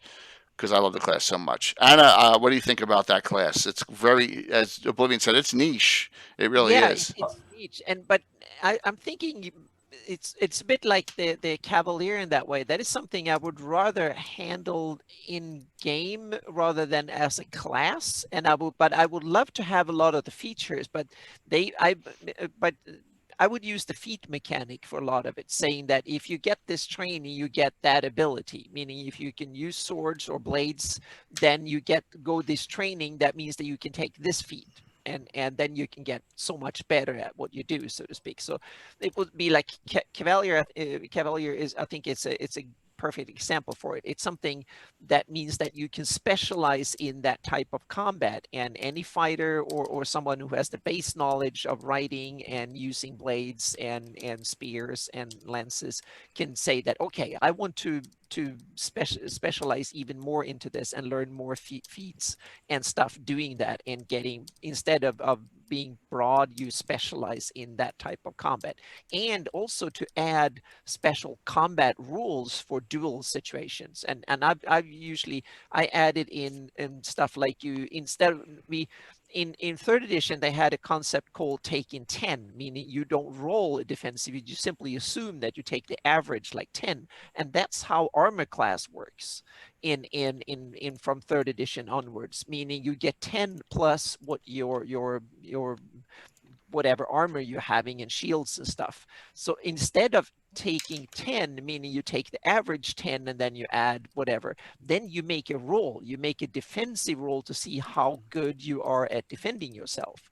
So instead of 10, you roll a d20. Normally we skip that in combat because that's a whole different die roll. But if we have tournament combat, then I roll that. So you roll, and then you can take special benefits and stuff, meaning you can be a defensive specialist too. So you can learn things like, okay, if you're really good at dueling, that means that you are damn good at positioning yourself when you have a single opponent, so to speak. And instead of, you get like +2 or +3 on that roll, which means that all of a sudden your armor class goes up if you're fighting someone on an arena and you have no one else to disturb you, you can do it. Or you get, so there's a lot of stuff you can kind of say that person gets it, but you can put that into a class. That's perfectly, it's how you use the class mechanic in your campaign. I see it. Definitely. I wanted to comment on some of the chat questions, like why would there be one duelist school in the city? Well, for historically, a lot of the fencing academies, they were like officially sanctioned by the ruler of the city. It's like London School of Defense. Yeah, it would be like today's military. They wouldn't allow, the ruler wouldn't allow that knowledge to spread out to others. Right, and you're going to sponsor one to do it, and otherwise, I mean, they probably had there was probably other people training, but you didn't. You had the one official school. You have to bribe one of the allowed to function. Yeah, so to train you in private, so to speak. It takes a huge risk if you do it. It's we have PCs that aspire to get to that point, right? And it's just there's our main locations all have duelists. Some of them are butt heads, right, and some of them aren't, and it's just another way to throw in some role play aspect into it to aspire to do something. I think that is super cool to think about, meaning wizards academies and where do you learn to fight, where do you learn magic and stuff. And in some realms they might be open, meaning anyone who can pay for it, meaning if you're a high level wizard, you just go to that big city and you set up shop and you start teaching it out and do it. In some areas magic is highly regulated. The ruler doesn't want anyone to know anything about magic, so if you start doing that, they will come after you, and meaning you have to either find it underground, or you have to go to the official school. In some areas, meaning you can have a religion, for instance, they might want to teach you the fighting or spell, whatever, as long as you're a friend of that religion and that sect, and they will even pay you in order to do it, because they need fighters and they need clerics and they need all sorts of stuff. So it can be the whole range from something is very forbidden and dangerous and you need to bribe whatever to get the knowledge, to someone basically grabbing you, paying you, saying, come here, learn this and help us to defeat the dragon or the evil whatever, or the good ones too, so to speak. So you can have a whole range of in-game opportunities of various kinds to learn these things or hinder it too. So with the discussion on there, think about this. So I'm 50. I'm in my 50s now. I almost said my age. I'm 53. Back when these articles came out in Dragon, and Tim will vouch for this too. It was like gold for us waiting for that dragon to come, and that article, and like, oh my God, look at this class. What can we do with it? You know, how can we play it? And then some of them were like, and some of them were like, wow, this is wonderful. And that's how it was, because this is pre-second edition. This is pre Greyhawk City box set. There's dragons, and then dungeons are just starting about to come out, right? And you're getting some more.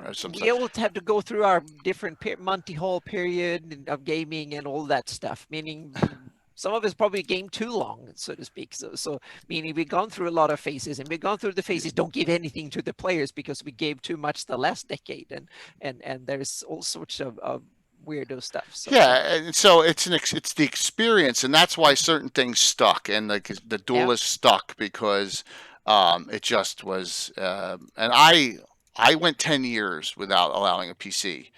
Archers I did right away.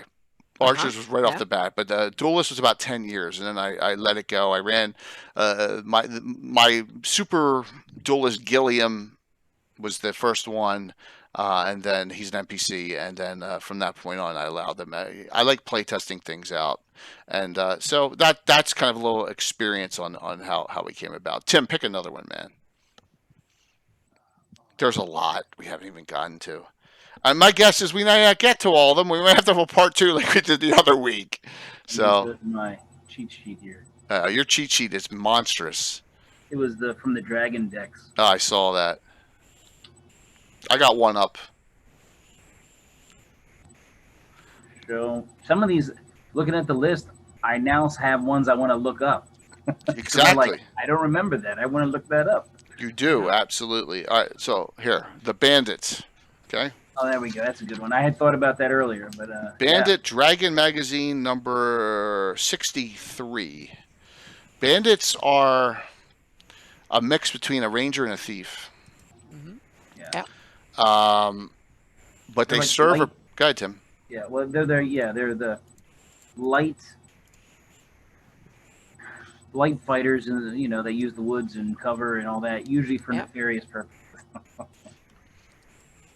No, we did one Sorrows. I did classic modules and Dungeon Magazine, and we did a Dungeon and Dragon Magazine. We did a Wall of Fame for them. So there's an old Gabbin about that, and we may go back to that. So we picked Citadel by the Sea, Sword of Justice, and the first and second part of the Twofold Talisman were the first 4 for my Wall of Fame for Dungeon and Dragon Magazine modules. So we do talk about that too.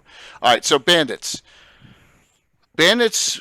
I added some things to them, and I have a supplement in my book here. I gave them some weapon specialization without multiple attacks to give them a little more oomph, so they can do a melee weapon and a missile weapon. Give them a little more variety. They track like a ranger. They cover tracks, which is unique to them, which is cool. They don't backstab. They're not subclasses of thieves. They're subclasses of fighter, and that's why they have die 8 plus 1 hit points. So they got a little more oomph to them.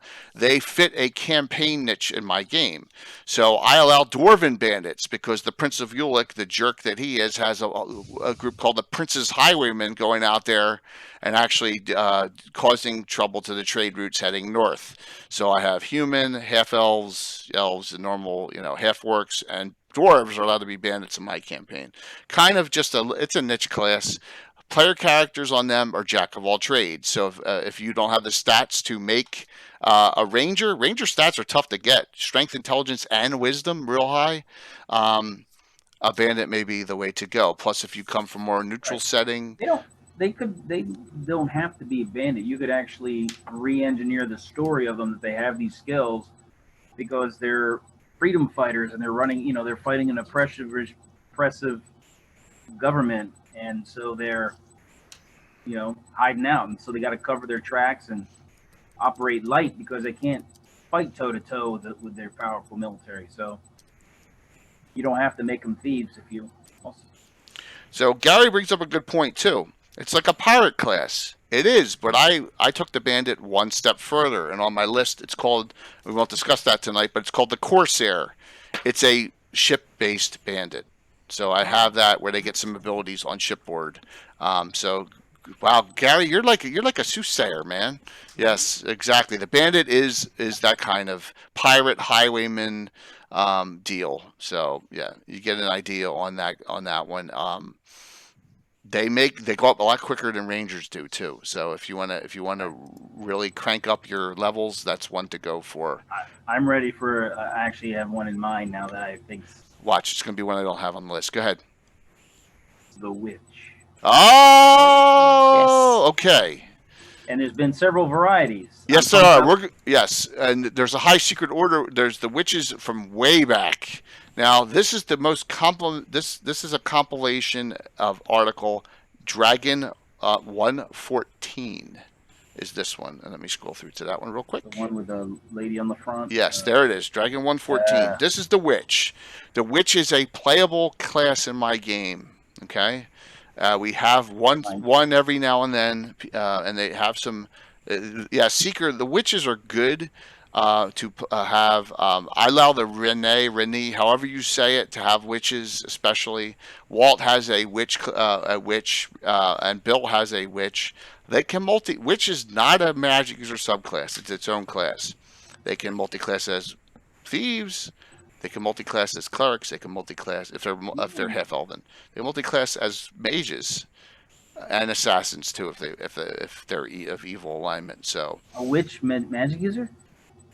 Mage witches allowed because witches are not mages. They're their own class. Oh, yes. Oh yeah, okay. Bill's got one. Bill has one.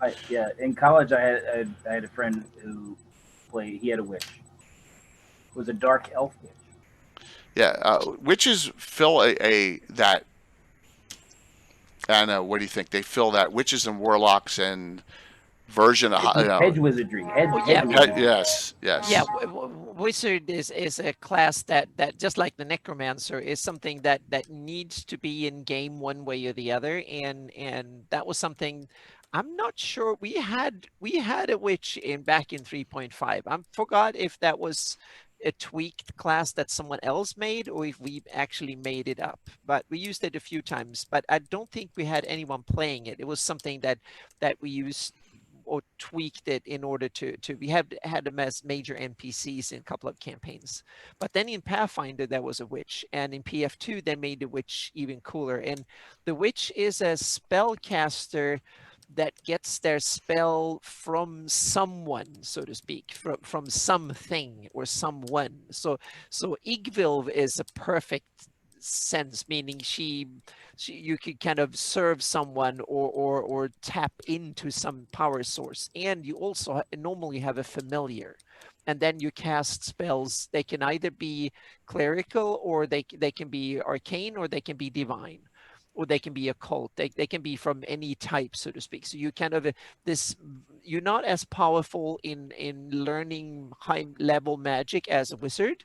A wizard can kind of surpass it in the way I've seen it, but you more kind of someone who you can have a familiar, and you can kind of live out in the woods somewhere. You be more versatile spellcaster. You can learn and dabble in a little bit of this and a little bit of that. So I see it as not as powerful, but a very versatile spellcaster that is kind of on the weird side. That's how I see a witch. And in PF2 they've done a real good job at creating that kind of just a weirdo caster, so to speak. That is kind of really cool, and give them a familiar with the whole bunch of different abilities and stuff you can use. Well, the high secret order witches are potentially campaign enders.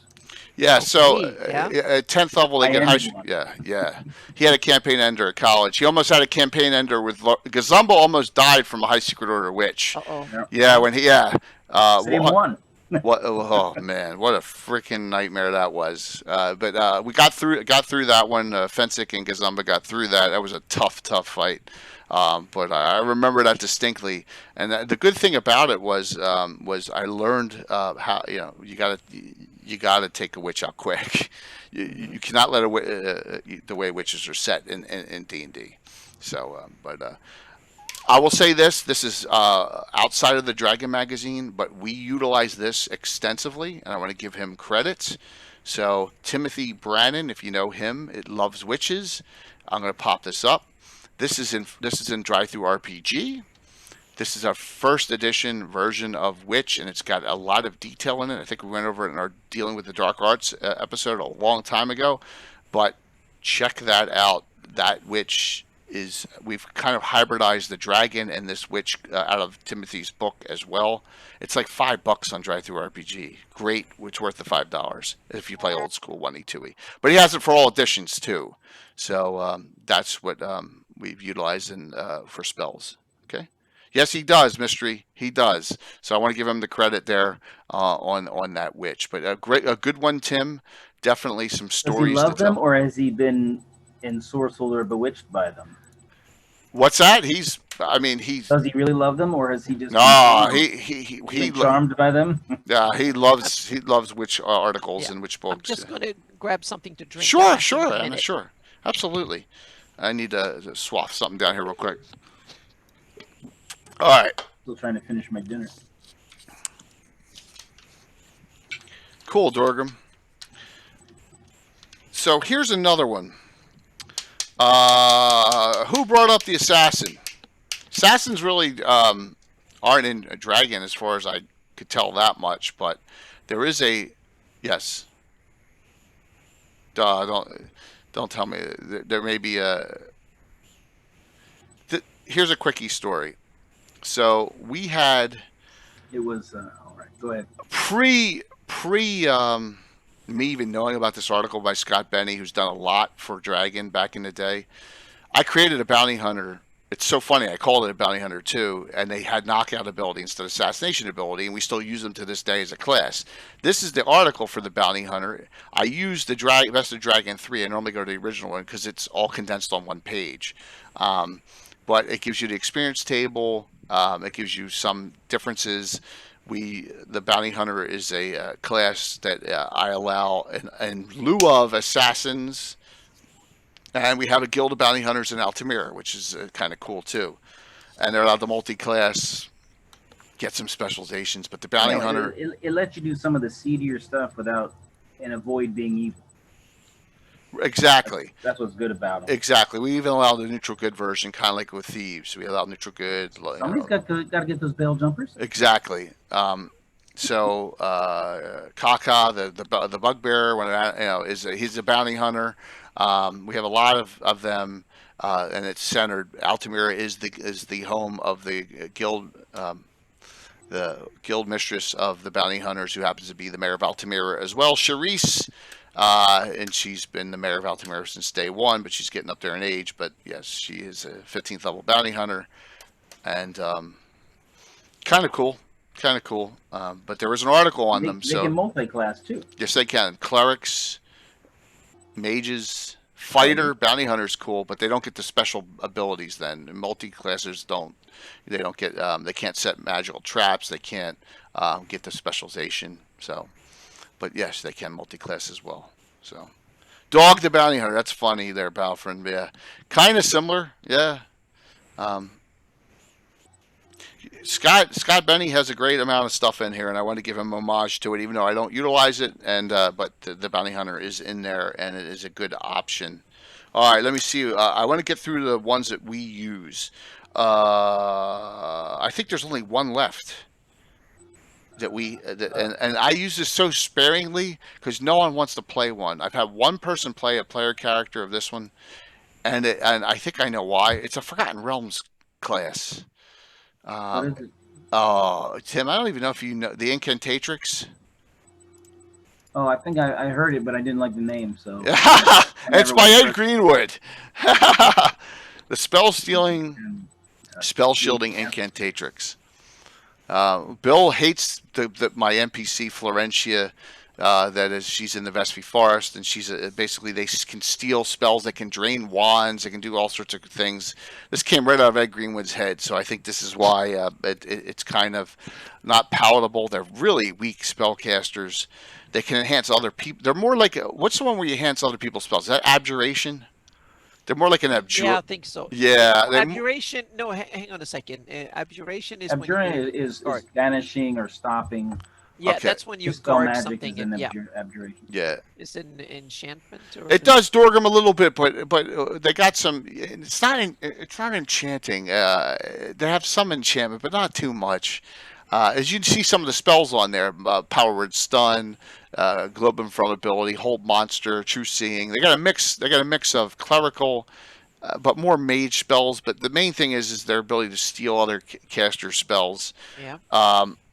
So I think I've had 3 in the entire campaign in the 40 years, and that's it. So thanks. Do you allow counterspelling? Do I allow counterspelling? Yes. Yeah. So that's Dragon Magazine 90, by the way. So you have to win initiative, and then you have to basically state I have Dispel Magic prepped for, or if you have an ability for a spellcaster that's coming. With our rule system, that's the only way it really works, with group initiative. So yes, and some mages are very good at doing that. Some players are good at and Inquisitor can do that too, and as you saw, with the double level Dispel Magic, so it doesn't have to be just those kind of spellcasters. It can be special abilities as well. Absolutely. So. Yeah. But it's one of the classes I have.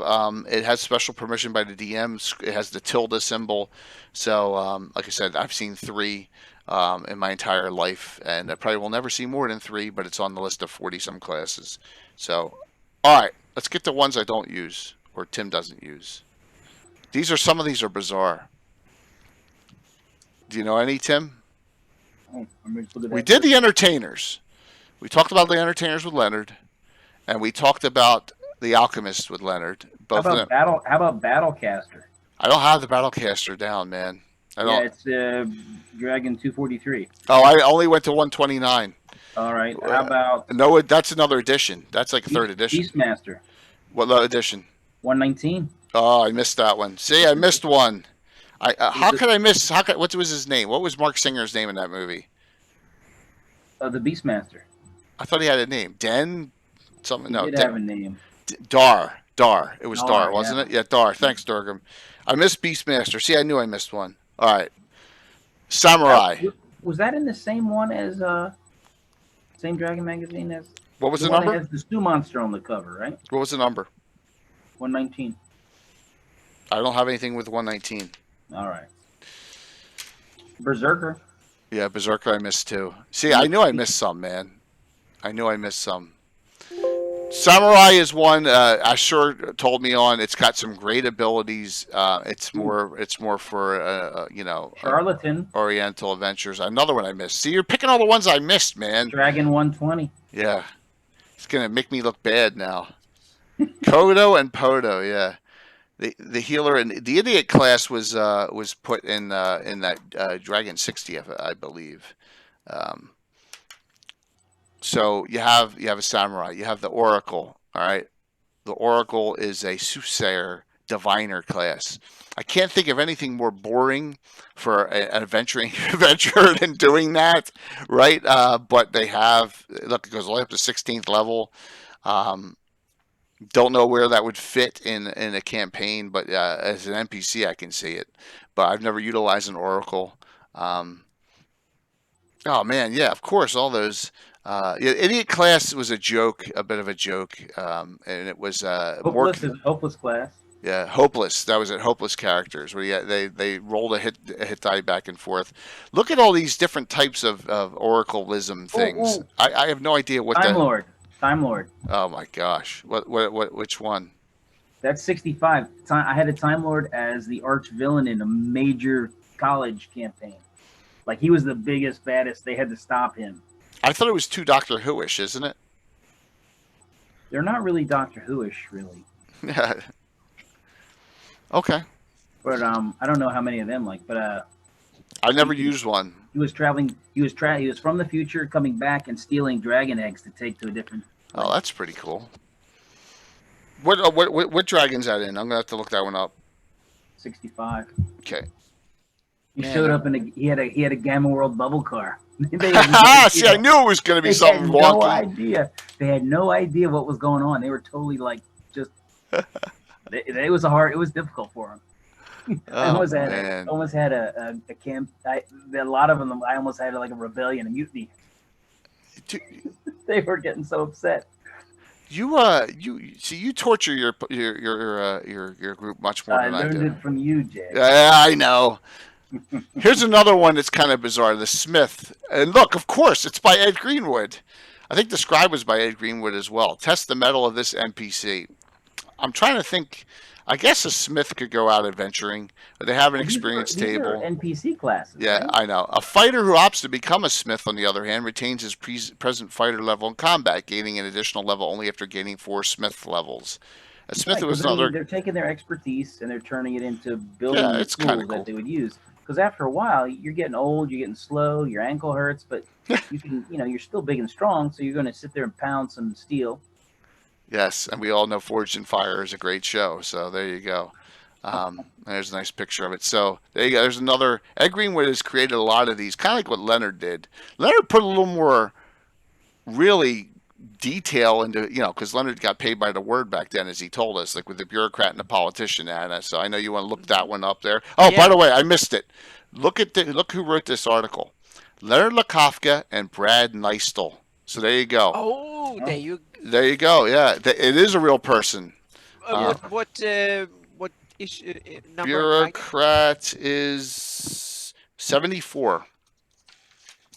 So Tinkerers are purely Canadian Dragonlance, right? The Tinkerer appears in the Dragonlance as a regular class, and they're only gnomes, as far as I'm aware of. That sounds like a gnomish thing. Yeah, absolutely. Speaking of the Beastmaster movie, we really should watch it again soon. It's been a while, man. Sentinel. Did we talk about Sentinel? We haven't. Oh, that's one of mine. That yes. Okay. I missed it. I missed that one. We've had Sentinels. We do have Sentinels. I brain fart. It's in here. I just missed talking about it because. No, but we've actually had. Didn't we have a character who was a Sentinel? No, we have NPCs. All right.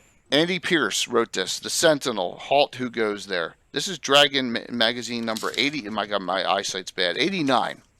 All right. Ninja. Yep, Ninja is a. I tried to not do as many of the ones I thought were Oriental Adventures types, except for I put the Samurai in because it's Sir Mariner. All right, Sentinel's up. All right. So the Sentinel is the ultimate guard, which is not a fun thing to do with a player character.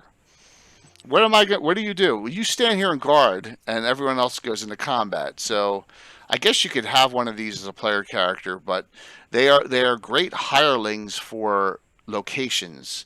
So, for example, we player characters like in Altamira, the group, the Night Stalkers, has their own warehouse they've converted into like their home base.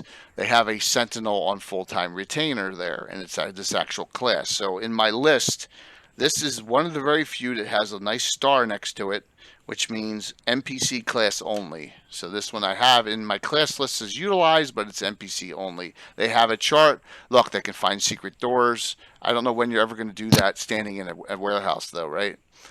Bonus to detect invisible noise, detect lie. If you're going to guard your lord's new castle they just moved into, you may want to go check to know all the entrances. So you're going to want to check for secret doors to make sure you're going to secure it. Yeah, it's a smart move. Surprised, finding pit traps, etc. So, and they get lower hit die as they go up. As you'd see, the hit die goes die 10, die 8, die 6, die 4. But they can go up to 15th level. So, paying for a Sentinel is expensive. So I usually make it 100 per level stacked per month. So a fourth level would be 1 plus 2 plus 3 plus 4. So I don't make it cheap for them to. No, is that right? 400 per month. 400 per month. 400 per month, and then at 6th I stack it up higher. So Sentinels are a specific game, and our NPC classes are a real thing. Yeah, absolutely, absolutely. And that Sentinel's one that I absolutely utilize. Alrighty, let's see. What else did we? What did we miss that I have down here? I was gonna. I think we got through them all. What about astrologer? Did you say that? I don't have the astrologer down. Oh my gosh, I wonder who wrote that. 45. Yeah. Roger Moore. Was it really? Okay. I'll have to check that one out too. Smith, bureaucrat. Yeah. I have about 25 here, and it was just like, oh my god, I don't know how many I can fit into a 2-hour time frame. There are like 4 different alchemists. Are there? I used the Leonard. I did the Leonard one because Leonard was going to be on the show. One of them was in 130. One was in 2, 45, 49. Dragons 2, 45, and 49. Len wrote one for 49. Yes, and that's the one I concentrated on, was the alchemist in that, because he has some really good rules in it. He did a good job with the rules. So he's got some good. Oh, you know what? We missed one. We missed another Accountant. one. We missed one. It's your fault, Tim. Yeah. Which one is that? We missed the Guardian. All right. Halfling Guardians. We've talked about before. This is the latest Dragon magazine. It's Dragon 129. I know Will loves the Guardian. Oh, 129, but you said you want to go up to 120. No, I said 129. Oh, I don't even. It's not even in the list here in the Dragon deck. Really? Oh, I just went by it. So 129 is the first one to go. This class I utilize a lot. This class is actually a living Greyhawk. Andy McCullough is playing. He's playing a Guardian now. We have a lot of PC Guardians. It's kind of like they're the sheriffs or the defenders of the homeland, and sometimes they go out and they adventure. It's a good. They have spellcasting ability. They can specialize. It's a neat class. It fits our game very well. It's halfling only, so we have a dwarven. We have like a dwarven defender, the Shield Thane, which is self-created for our campaign, and then this is halfling only, which is the Guardian. Tim, have you ever utilized this? No, I've had something similar in a different game, different game system. Okay, Anna, what do you think of Andy's? Trass is his Guardian. He basically has short bow specialization and fights short sword dagger, right? That's cool. Yeah. That's And he's got some spells like Warning Shout, and he can turn himself into human size, and he can make a sword blaze, and he gets some base cure light wounds. He can turn himself into human in first size. edition too. The halfling gets +3 with a bow. Yeah. Yeah. Yes. +3 with the bow, plus dex bonus. Remember, he's like +7 to hit, and he's not, or +4 to hit because he's non-proficient with his short bow, which is crazy. Swashbuckler is a class I made up myself. The Swashbuckler may be in a dragon, but I have my own creation of that, and it's a fighting thief. I have an actual Swashbuckler class, which I like, which we may go over some homebrew classes in a future discussion as well. So there's a ton. I mean, an absolute boatload of them out there, and I just didn't know when to stop, when to do the cutoff. You know what I mean? There's so many classes out there, and I wanted to get to all the Leonards, and I wanted to get to all the ones that we would discuss in the game. And like I said, I will share this eventually once I put it in our journal. But I will be more than happy if you have specific questions about any classes we use. I'd be more than happy to answer them or give you a referral to the article. But I don't know. There's probably 12 that we utilize in our campaign that are. Oh, see, we keep on forgetting other things. Bards. Sorry. Yeah. Bards. I mean, true bards or. They weren't in the list either. But Bard's is one of these kind of interesting that is. Bard is a bone of contention from the first edition rules. I hated second edition Bards. I don't know how I missed that. I know it's on here. All right, so singing a new tune. How did I miss that too? See, I didn't do a good job with my own list. All right. Yeah, because bards originally were this kind of, that was the first ever prestige class before that. Yes. Was Yeah, class. technically. Yeah, absolutely. Yeah, very much with the prestige class. That was how they, and they were in the appendix of the original Player's Handbook, I think. So, Amy, it is a pain, but as you'll see on Thursday night, as Alan's going to play his bard, Pendy Willow song, it makes for a nasty character. I think they're super cool, the original bards, and they're very Greyhawky. They're described and Gary described them in the Gord books. Geller is a typical bard. So he's fighter, then thief, then bard. Okay. And then and then Druidic studies and stuff. He's an amazing bard. He's just it's awesome. Yeah. Oh, that's good to hear. I didn't even realize that he had an actual a bard. Geller wow. is a bard. Yes, he's a bard. Mm-hmm. Yep. That very he even spells it out and writes it in the text that he is a bard. Gord figures it out after a while that he is a bard. Yeah. Mm-hmm. Excellent. So. It's good to have the 3 classes where you have to go through all 3 to. Yeah. Yeah. I kind of. You have to experience life to be able to sing knowingly about it. Yep. Yeah, it's so cool, and it's kind of ties into old Norse mythology of the Skalds from back in the day. It was called Skald, and even in Pathfinder there is a prestige class PF1 that was called Skald, and just as and that's an homage to the old bard. So I always use them that way. And then, but how did you what kind of bards did you? We had 3. All right, so we have 3 different bards, all fighter to 5th, 6th, or 7th. Normally, you want to go to 7th to get the multiple attacks with specialization. Then you go up to thief. You have to surpass, so it would be 8th, and then bard. So I have the standard Druidic bard. We have this bard, which is a hybrid, so singing a new tune. They have illusionist spells, so we call them like the Mesmer bard or whatever. And then we have the 3rd bard, which it took me about 2 years to compile, with a lot of 3rd edition spells back converted, song bard. So they have song spells, and I have a list of them. So you have to go one of 3 routes. You can go the standard Druidic route, or the illusionist route, or the song bard route. So the illusionist one specializes in trance music. Well, yeah, I mean, but illusionist makes kind of sense. The Mesmer type bard makes a little bit of sense with their charming ability and things like that. And I think Pendy's an illusionist bard that we have on Thursday night's game upcoming. Now, so 3 different types of bards. I want to share this with you. This is out of my favorite dragon of all time, Dragon 60. I've done it once before. I'm going to share it again. It's called This Article. This is a great ability to give your bards if you play bards. Okay? Dire Muad's Last Jest. Now, Anna, I use Photoshop to take these 2 halves because it's right in the middle of the thing and cut it into that one thing. So, all right. He who lasts longest. What this is an ability, and you know how bards have legend lore. This is a super special bard ability. It's on 2 pages, and there's the dragon right there, Dragon 60, which has Yuban Had in it, and all sorts of other great things in that dragon. This is a superpower of Gab that a bard can use, and you can do it with mass audiences, and they can tell this story, and then they can actually have the entire audience die laughing. It's a super powerful ability. Dire Muad's Last Jest.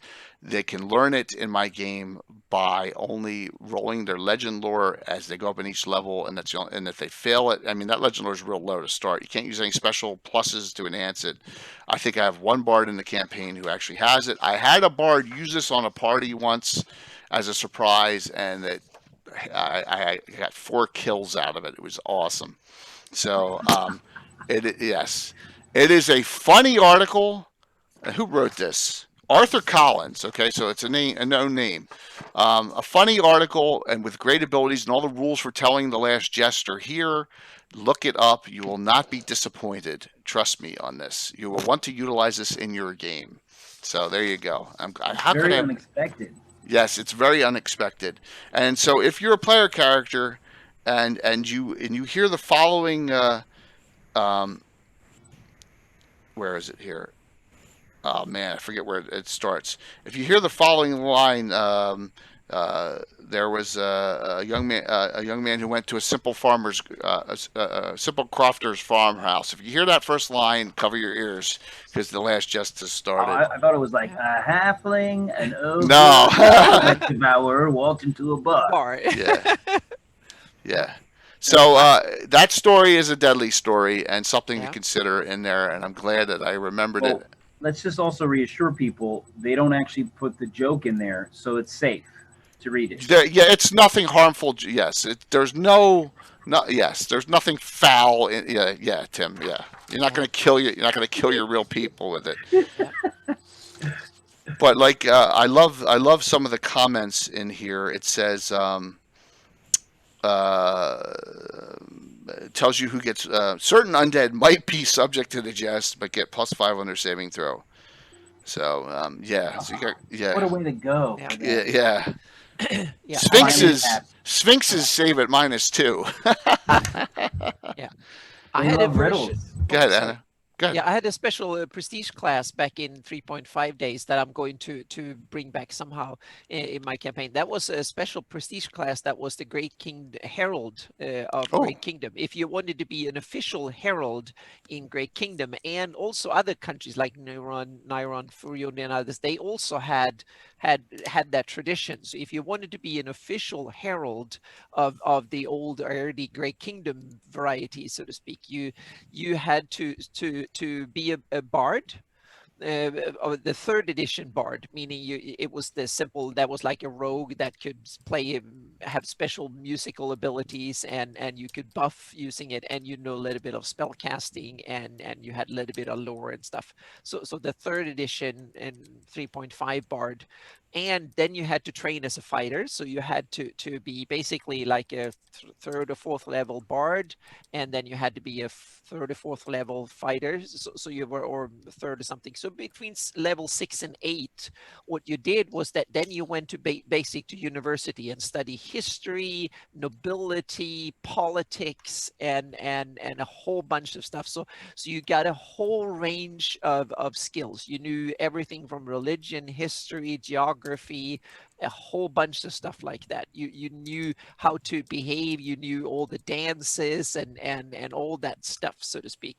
And then you were proper heralds, so you knew, and you also got your vocal rhetoric and stuff. So you were a great debater. You could announce, you can plead your court. You got law, so you basically became a lawyer on part of it. So you knew how to parlay, to do negotiations, how to play a trumpet, and you had to have a trumpet or something like that, and drums and stuff, so you can announce, so you can yell out that here comes the king and he's going to kill you in the battlefield, and you have to be the one that stood in court and addressed the king when someone came with a petition, and vice versa, to yell at whoever underling came and said the wrong thing to the king and stuff.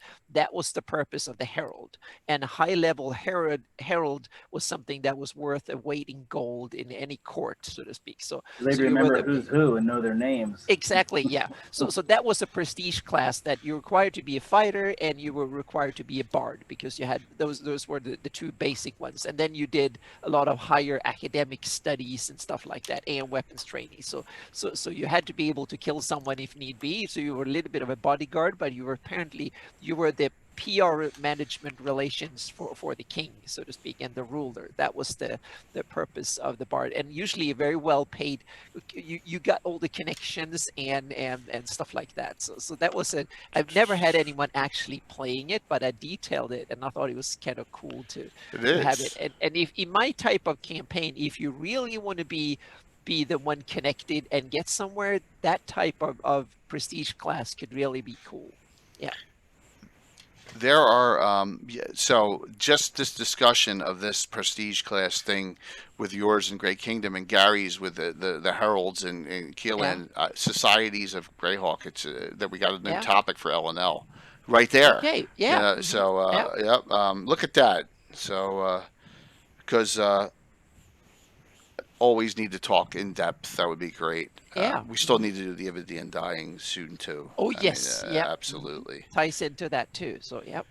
All right. Well, hopefully you all got a good little taste of all. I mean, and Tim's brought up 20. I don't even have discussed out of the I had a Greyhawk. cheat sheet. Out of Dragon Magazine. Well, see, for the Greyhawk and the Earth Journal, Gary, from this article or previous articles, let me know. Is this new one coming up? Because that'd be great. Wait till that comes out, and then we could do it. If you don't want to, what do you call it? Ruin the article that's coming out. Oh, an old one. Cool. Well, when you get a chance, whisper me or put it in there which OJ it is, and I'll use that as a reference too. Fantastic. So hopefully you got a lot of the discussion. There are great classes out of Dragon Magazine, and there are some that are NPC classes that are kind of quirky, and there's some that are really bizarre, like, Leonard creating the bureaucrat and the politician, but it's kind of cool that someone did it. You know what I mean? And he puts a whole need to analyze that class just for the hell of it. Yeah. He did a whole reasoning behind it, and like I said, the entertainers is a really fun one. Combine that with a jester. I said jesters are an allowable class in my game, so I try to. You try to tailor your game to your players as much as possible, and that's Earth Journal Volume 1 March, Volume 1 number 3. So is that the third Earth Journal? Earth Journal 3? Wow. All right. Cool. Beautiful. So Tim, anything in closing, pre shout out you want to say about your favorites or? No, I definitely look into the Witch. Yeah. It's the High Secret Order one is the one I particularly like. Yeah. Don't they have to be evil, the High Secret Order ones? They have to be chaotic evil, I think. Yeah, it's bad. The, if you want to mess up a party, the High Secret Order Witch is the way to do it. Kind of worse than a Deathmaster. I was looking over the character sheets. Kixana was aged like 230 years or 80, maybe 86 years. There's a spell called Wither that they cast that ages you 10 to 100 to 100 years. Yes, it's bad. They also have an area disintegrate. Yeah, it's called flesh removal or something. Disintegrate flesh. Disintegrate flesh. It's nasty. Yeah. They're nasty. You don't. I teamed up one of them with an anti-paladin. Yes, I know. You had Sir Gorbel and your witch. No. This was Zor. Oh yeah, Zor. Zor. He had a lance of disintegration. Yeah, Gazamba survived it though. That was a nasty fight. I remember playing to like 4 o'clock in the morning that night. I think it's got to be college years or pre-college. It's got to be between 84 and 87 that happened. What made her really dangerous is she magic jarred herself and had a room full of 13 bodies, 0 level people. So when they did kill her, she just took one and came through the wall. Yeah. Tongue Remover's NPC class. Nah, we already got the mongrels. So we'll talk about the mongrels in that Legends and Lore, and I'll drive some people crazy. There's also there's more mongrels than the putrid tongues. Yes. It's a little different tribes. Don't get him started, Gary, on the mongrels tonight. Oh my gosh. No, there are other ones. You may see them. Yes. Next time. Oh no, you're not going to bring them out during Greyhawk Con, are you? Don't say anything. My God. I didn't say when. San, any closeouts on this topic tonight? Well, I was thinking of all the combinations that I've played, and it was in Pathfinder Organized Play. I had a character that I kind of loved the combination. They had what they called a hybrid class. It was an already made class that was Barbarian Sorcerer, and it was called the Blood Rager. And I took that class because I realized that with that class, I didn't have to multi-class to become an Arcane Archer. Oh. So she was like a level, I think it was level 7 Blood Rager, and then added Arcane Archer levels on top. That was an awesome character. She could fight like crazy, and she had rage and stuff, and she could use a bow like nothing else. And she had sorcerer abilities that she could put in her arrows, and she could put fireballs and all sorts of cool things on it. And that was ooh, I loved that combination. It was kind of a match made in heaven in a way, because she was like a barbarian with range, and cool. When she got angry, she could throw fire and acid and lightning and stuff like that at a distance. And so she was a barbarian that was lethal up to 300 feet. And oh, I just love it. That Arcane archers are nasty just to begin yeah, with. exactly. Hold That was on. you. Yeah. Oh, I'm sorry. Go ahead, Anna. Yeah, please. What were you gonna say? Where did necromancers come from? From my head. Mhm. Thinking that they weren't in a dragon article or anything like that. No. So when second edition, pre-second edition came out, I was like, oh, they did a necromancy sphere, remember? So what Right. I Yeah, did was yeah, the with complete book of necromancers was a second edition book, which really helped because there weren't enough necromancy spells. Right. So Alan Growy and I talked about this, and we need to. I think I did this in the Dark Arts one. I built it from scratch, saying we got to have a bad guy caster. Oh, yeah. And the spell list was short, and then I started finding all these Forgotten Realms spells, like Flesh Shiver, and all these other spells that I was able to pull in from other. There's one somewhere called Devane. Yeah, there's a lot of really, Graft Flesh is a great one where you can put someone else's limb on their body. I mean, there was all great. So I could have an entire. The Dark Arts one we did, it goes into detail on it, but I could revisit the Necromancer. I get Alan Growy and I on here, and we just talk about our Necromancers. All the necromancy stuff I saw was actually in Warhammer. Yeah, Deathmaster is a great one with Leonard, but it's just that's an NPC only class. Like that, you can't be a PC in that. With Necromancers, I allow Necromancers in my game. Normally they're neutral or chaotic neutral. Or he's going to be that secret hidden guy. He's not a big giant, super powerful, blast you with spells type of thing, and so it's going to be, I would say, more of a mystery horror game. Not a game like an adventure, a mystery horror one where these things are coming out and you have to figure out where they're coming from and that sort of thing. Yeah, so I allow them as PCs, and on a rare occasion, someone will play one, like Salen. Everyone knows Salen, the Clark Necromancer, the Deputy Guildmaster of the Gravedigger and Bombers Guild. That's Bill's character. He's Clark Necromancer, and he's chaotic neutral, and you can imagine he sent the Living Greyhawk group on an adventure 2 adventures ago, and that was a ball of laughs. So there you go. But Necromancer's not a Dragon magazine at all. Yeah, it's a homebrew. Oh. So yeah, see, you learned some things. Like I said, my Bounty Hunter's homebrew, but it wasn't done by that article either. It's bizarre. So we'll go through some of the homebrews in the future again. Yeah.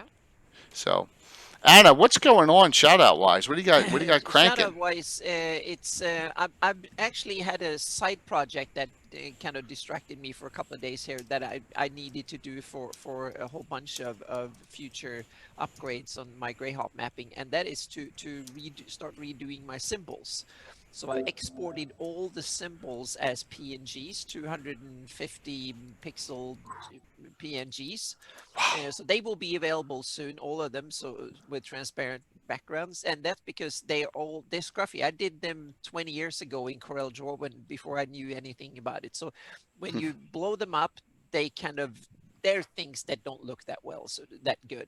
So that's something that I'm going to start redoing and upgrading. I'm not going to change them. I'm just going to refine them and standardize them a bit so they all based on and are interchangeable and kind of work better, so to speak. And in order to do that, so they will become available tomorrow on my website, so you can download the whole shebang. And there are few missing because I realized that not all variants actually appear on my maps. So there are a few variants that should be there that aren't there yet. So, but that's something that I will make them all available in SVG, and there will be versions that will be cleaned up and stuff in the future. So I will work over the symbols one by one, take one a month or one a week or something like that, all the base symbols, and then see if I need to tweak the colors too. But I want to keep the characters. So if you know my symbols now, you should be able to know them in the future. I just want to make sure that they are more cleaned up and because I know more about graphics now than I did 20 something years ago when I did them originally, so to speak.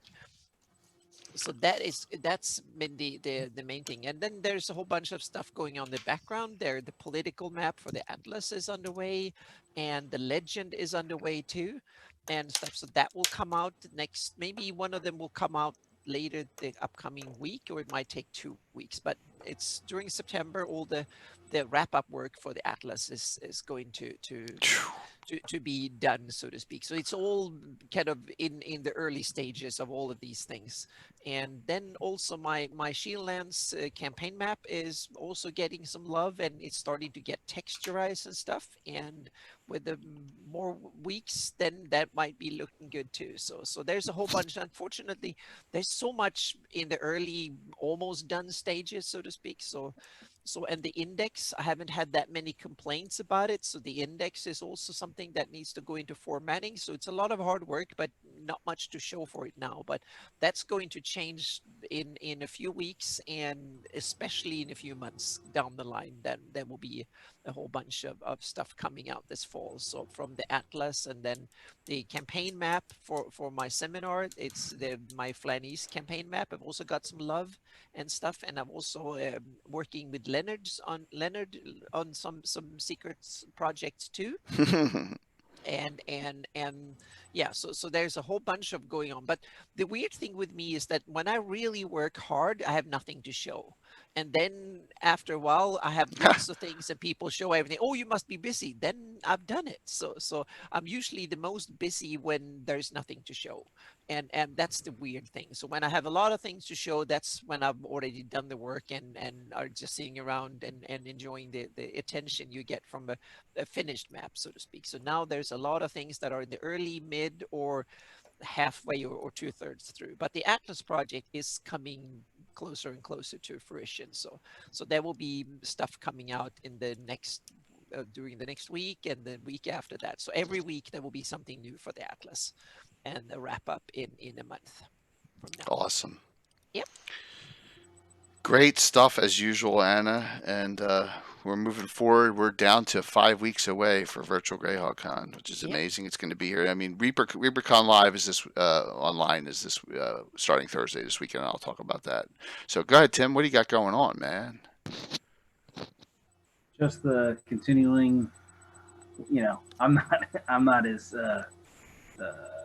prolific as either of you in doing stuff. So I'm just focusing on my time that I have getting ready for October 3rd, 9 a.m. 9 a.m. Saturday, October 3rd. Tim's Barbarian only game Looking with forward to that. Anna and Carlos Lysing and William Henry Dvorak and oh my gosh, Jeremy Brazil? No, who's the Matthew Lazinski and Jason Zavoda.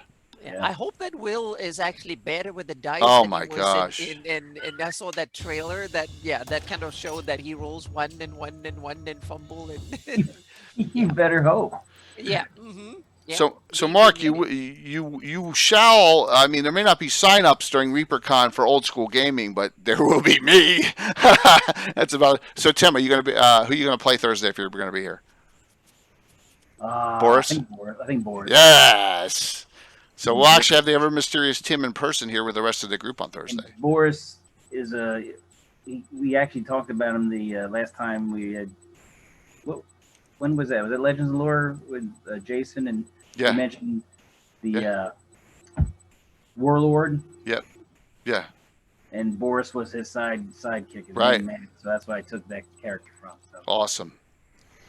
Well, that's we'll get to see him. So we will have.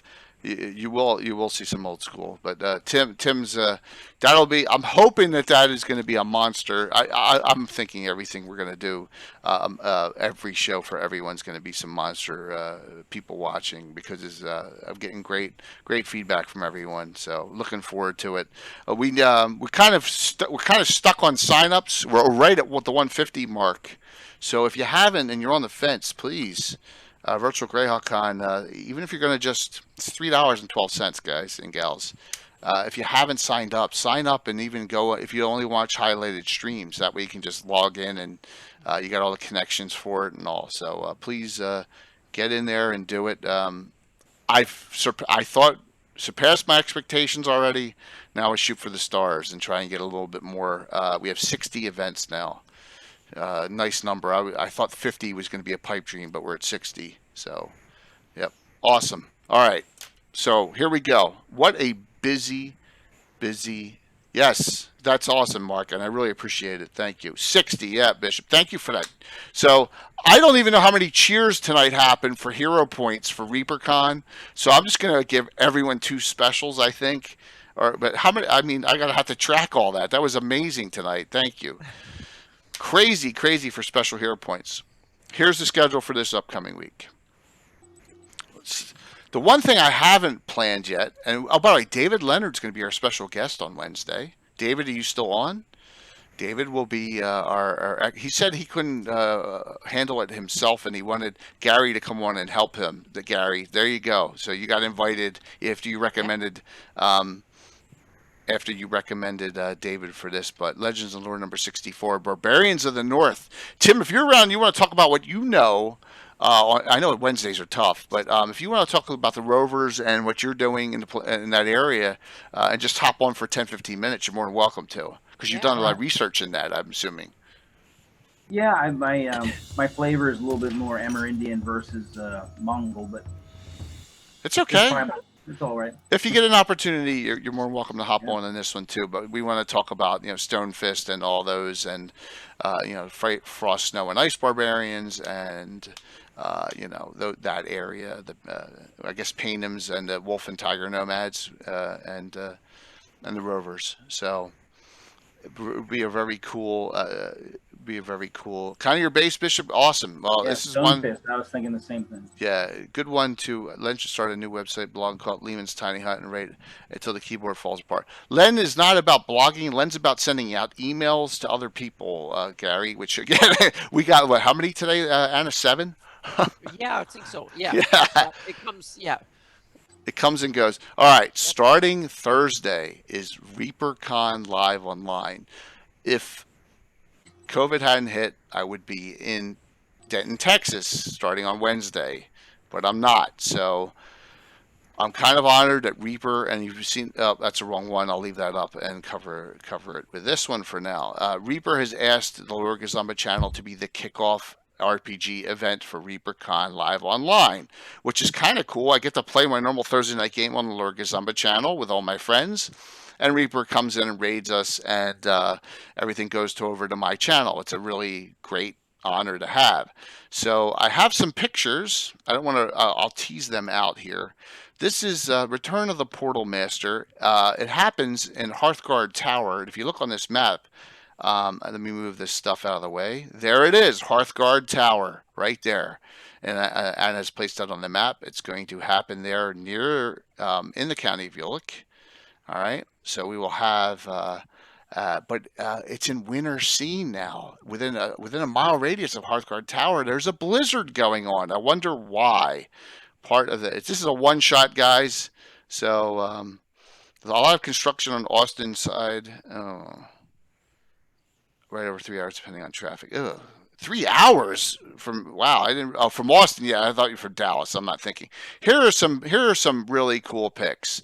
So as you can see, oh, look at that. Isn't that really neat? You see it. What is that? There you go. All illuminated up. Yes. So that is part of Thursday. Here's a close up of that picture. Oh, look at that. It's nice and illuminated. Looks like a portal. It's like a portal. Oh, what is that? Looks awesome. Thank you very much, Anna. Yes. That looks like a purple sphincter. Exactly. That looks great for being a portal. Yeah, fantastic. Thank you. We got some, and look at all these frost giants all over the place that are in the county. You look now. Look at it, and these great paint jobs by Build a Master Crafter, and this huge ice elemental. It's glowing. Oh yes, fun times are coming. So yes, I need to modify Boris's character sheet.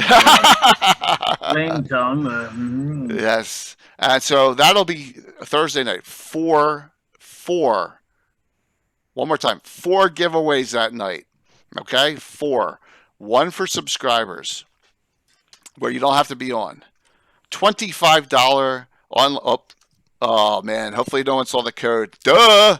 All right, well, behave, everyone. There was a code on there. $25 online gift certificate to Reaper. Secondly, paint set, 6-color paint set, and a Lord of the Jungle, which is a huge elephant sitting on a throne. It's a limited edition mini that has been out of stock for 6 months on Reaper's site. So those are the 4 things we're giving away. Secondly, we have a special Gabbin. And that is on a Saturday morning, Gabbin 107, modding and customizing minis. Mike Disney and Bill and Master Crafter are going to show their tricks of the trade.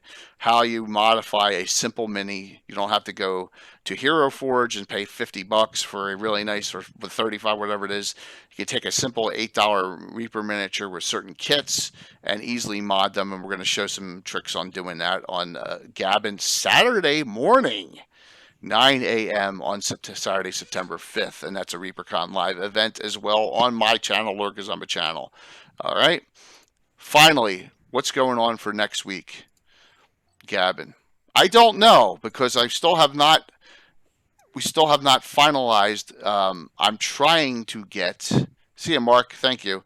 I am trying to get Jason Bullman on for the show. Hasn't confirmed yet. All right, so. Hopefully, we'll have Jason Bullman next Saturday. James Jacobs will be middle of September, I believe. Next Sunday, you mean? Next Sunday. I'm sorry. Yes, yeah. Anna. Next Sunday. I'm trying to get Jason Bullman on for next Sunday, but it is a holiday. So if not, we'll come up with another topic. I should probably know Monday or Tuesday. It gives me some time. Yeah, that's a good idea, Dorgum. Yeah, I may have to edit out something there, and I wasn't thinking, but or I should just use it and then do a new gift certificate. That's probably what I'll do. So no need to rush it. Yeah, if they can't make it, they can't make it. But I'm trying. If he says yes, I didn't want to put up another topic. So that's what's going on. All right. Lastly, Virtual Greyhawk Con. Sign up, please. Sign up and have some fun. There are a ton of events. There are still 30 events that have open spots. Now, I'm not talking about highlighted streams. I'm talking about spots that you can actually play in. And there's a lot of great DMs. All right. I think Amy's got some spots in hers. I don't know if Scott Casper's is sold out or not. There's some great ones from Greyhawk Reborn. Chantel Jones just posted 2 events. So there's a lot of cool things going on. So if you have some time, sign up for something and just play in it. If it's done via Discord or Zoom, cool, you know. Yeah, Amy's got room in hers, and Amy's going to run a great game. So please sign up for those, Amy. If you want to link them in before we go off, that's fine. I'd be more than happy to share that link. So hopefully you like the show tonight. Thank you for such a mega. Oh my gosh, that was insane. We had a hype train before we even got out of the ads. That was so really amazing. There is one more thing. I promised John again. There's a huge fundraiser event going on Blue Box Tuesday. All right, Greyhawk Awakening charity stream. Okay, it's to stop child trafficking, save the children. This is Tuesday, 6 o'clock Eastern, 5 o'clock Central. Jason, who plays the half ogre Brim, is going to, as more money is given, it's all going to be via donations, not cheers, is going to shave his beard. Okay. Plus, every dollar that is raised, John at Blue Box is going to match. So he may be in for a hurt if he gets a lot. So, yes. All righty. Yes, they did. Gary, it is a huge problem. I will be donating on Tuesday night show. Absolutely. For this charity stream. So if you can go on and donate, as you said, he'll have a donation thing set up separate from the cheering system and the regular donation button, and you can always sub or follow if you haven't already. Let me do a shout out to John. John is it's a very, very good cause. Absolutely. So there you go. Alrighty. All right, everyone. So there's 2 options here. We're going to raid into Gallagher again. I promised him, but Carlos is on too with a good game. So if you don't want to raid into Gallagher and then jump over to Carlos's on CSL Entertainment, they're both cool. Alrighty. Everyone have a great night. Only went 25 minutes late tonight.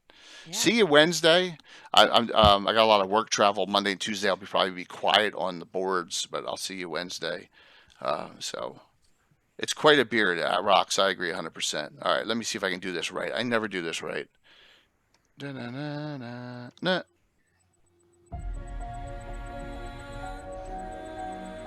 Did you do it right? I think. Well, I gotta set it up now. How come it's not showing up? Oh, because I'm typing in the wrong. Sorrow's Tale. I'm typing in the wrong thing. There we go. Oblivion Seeker said Necromancer AD&D class was first published in the White Dwarf. I know I'd seen one. Yeah, absolutely. I'd seen one. So what I'm going to do with this hobby box card, so it doesn't matter, is I'm going to just redeem the code, then I'm going to issue myself a new gift certificate, so I don't have to worry about it. So it's already redeemed. So I won't have to edit anything. It's safer that way. Yeah. All right. Wow. 62 viewers ready to raid in. Here we go. Thanks. What an audience tonight. Yeah. Thank you so very much. Here we go.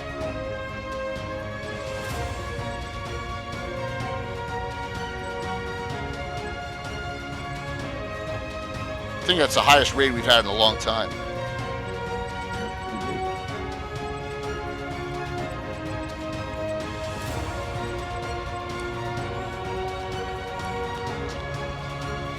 Whew. Thank you both for coming on.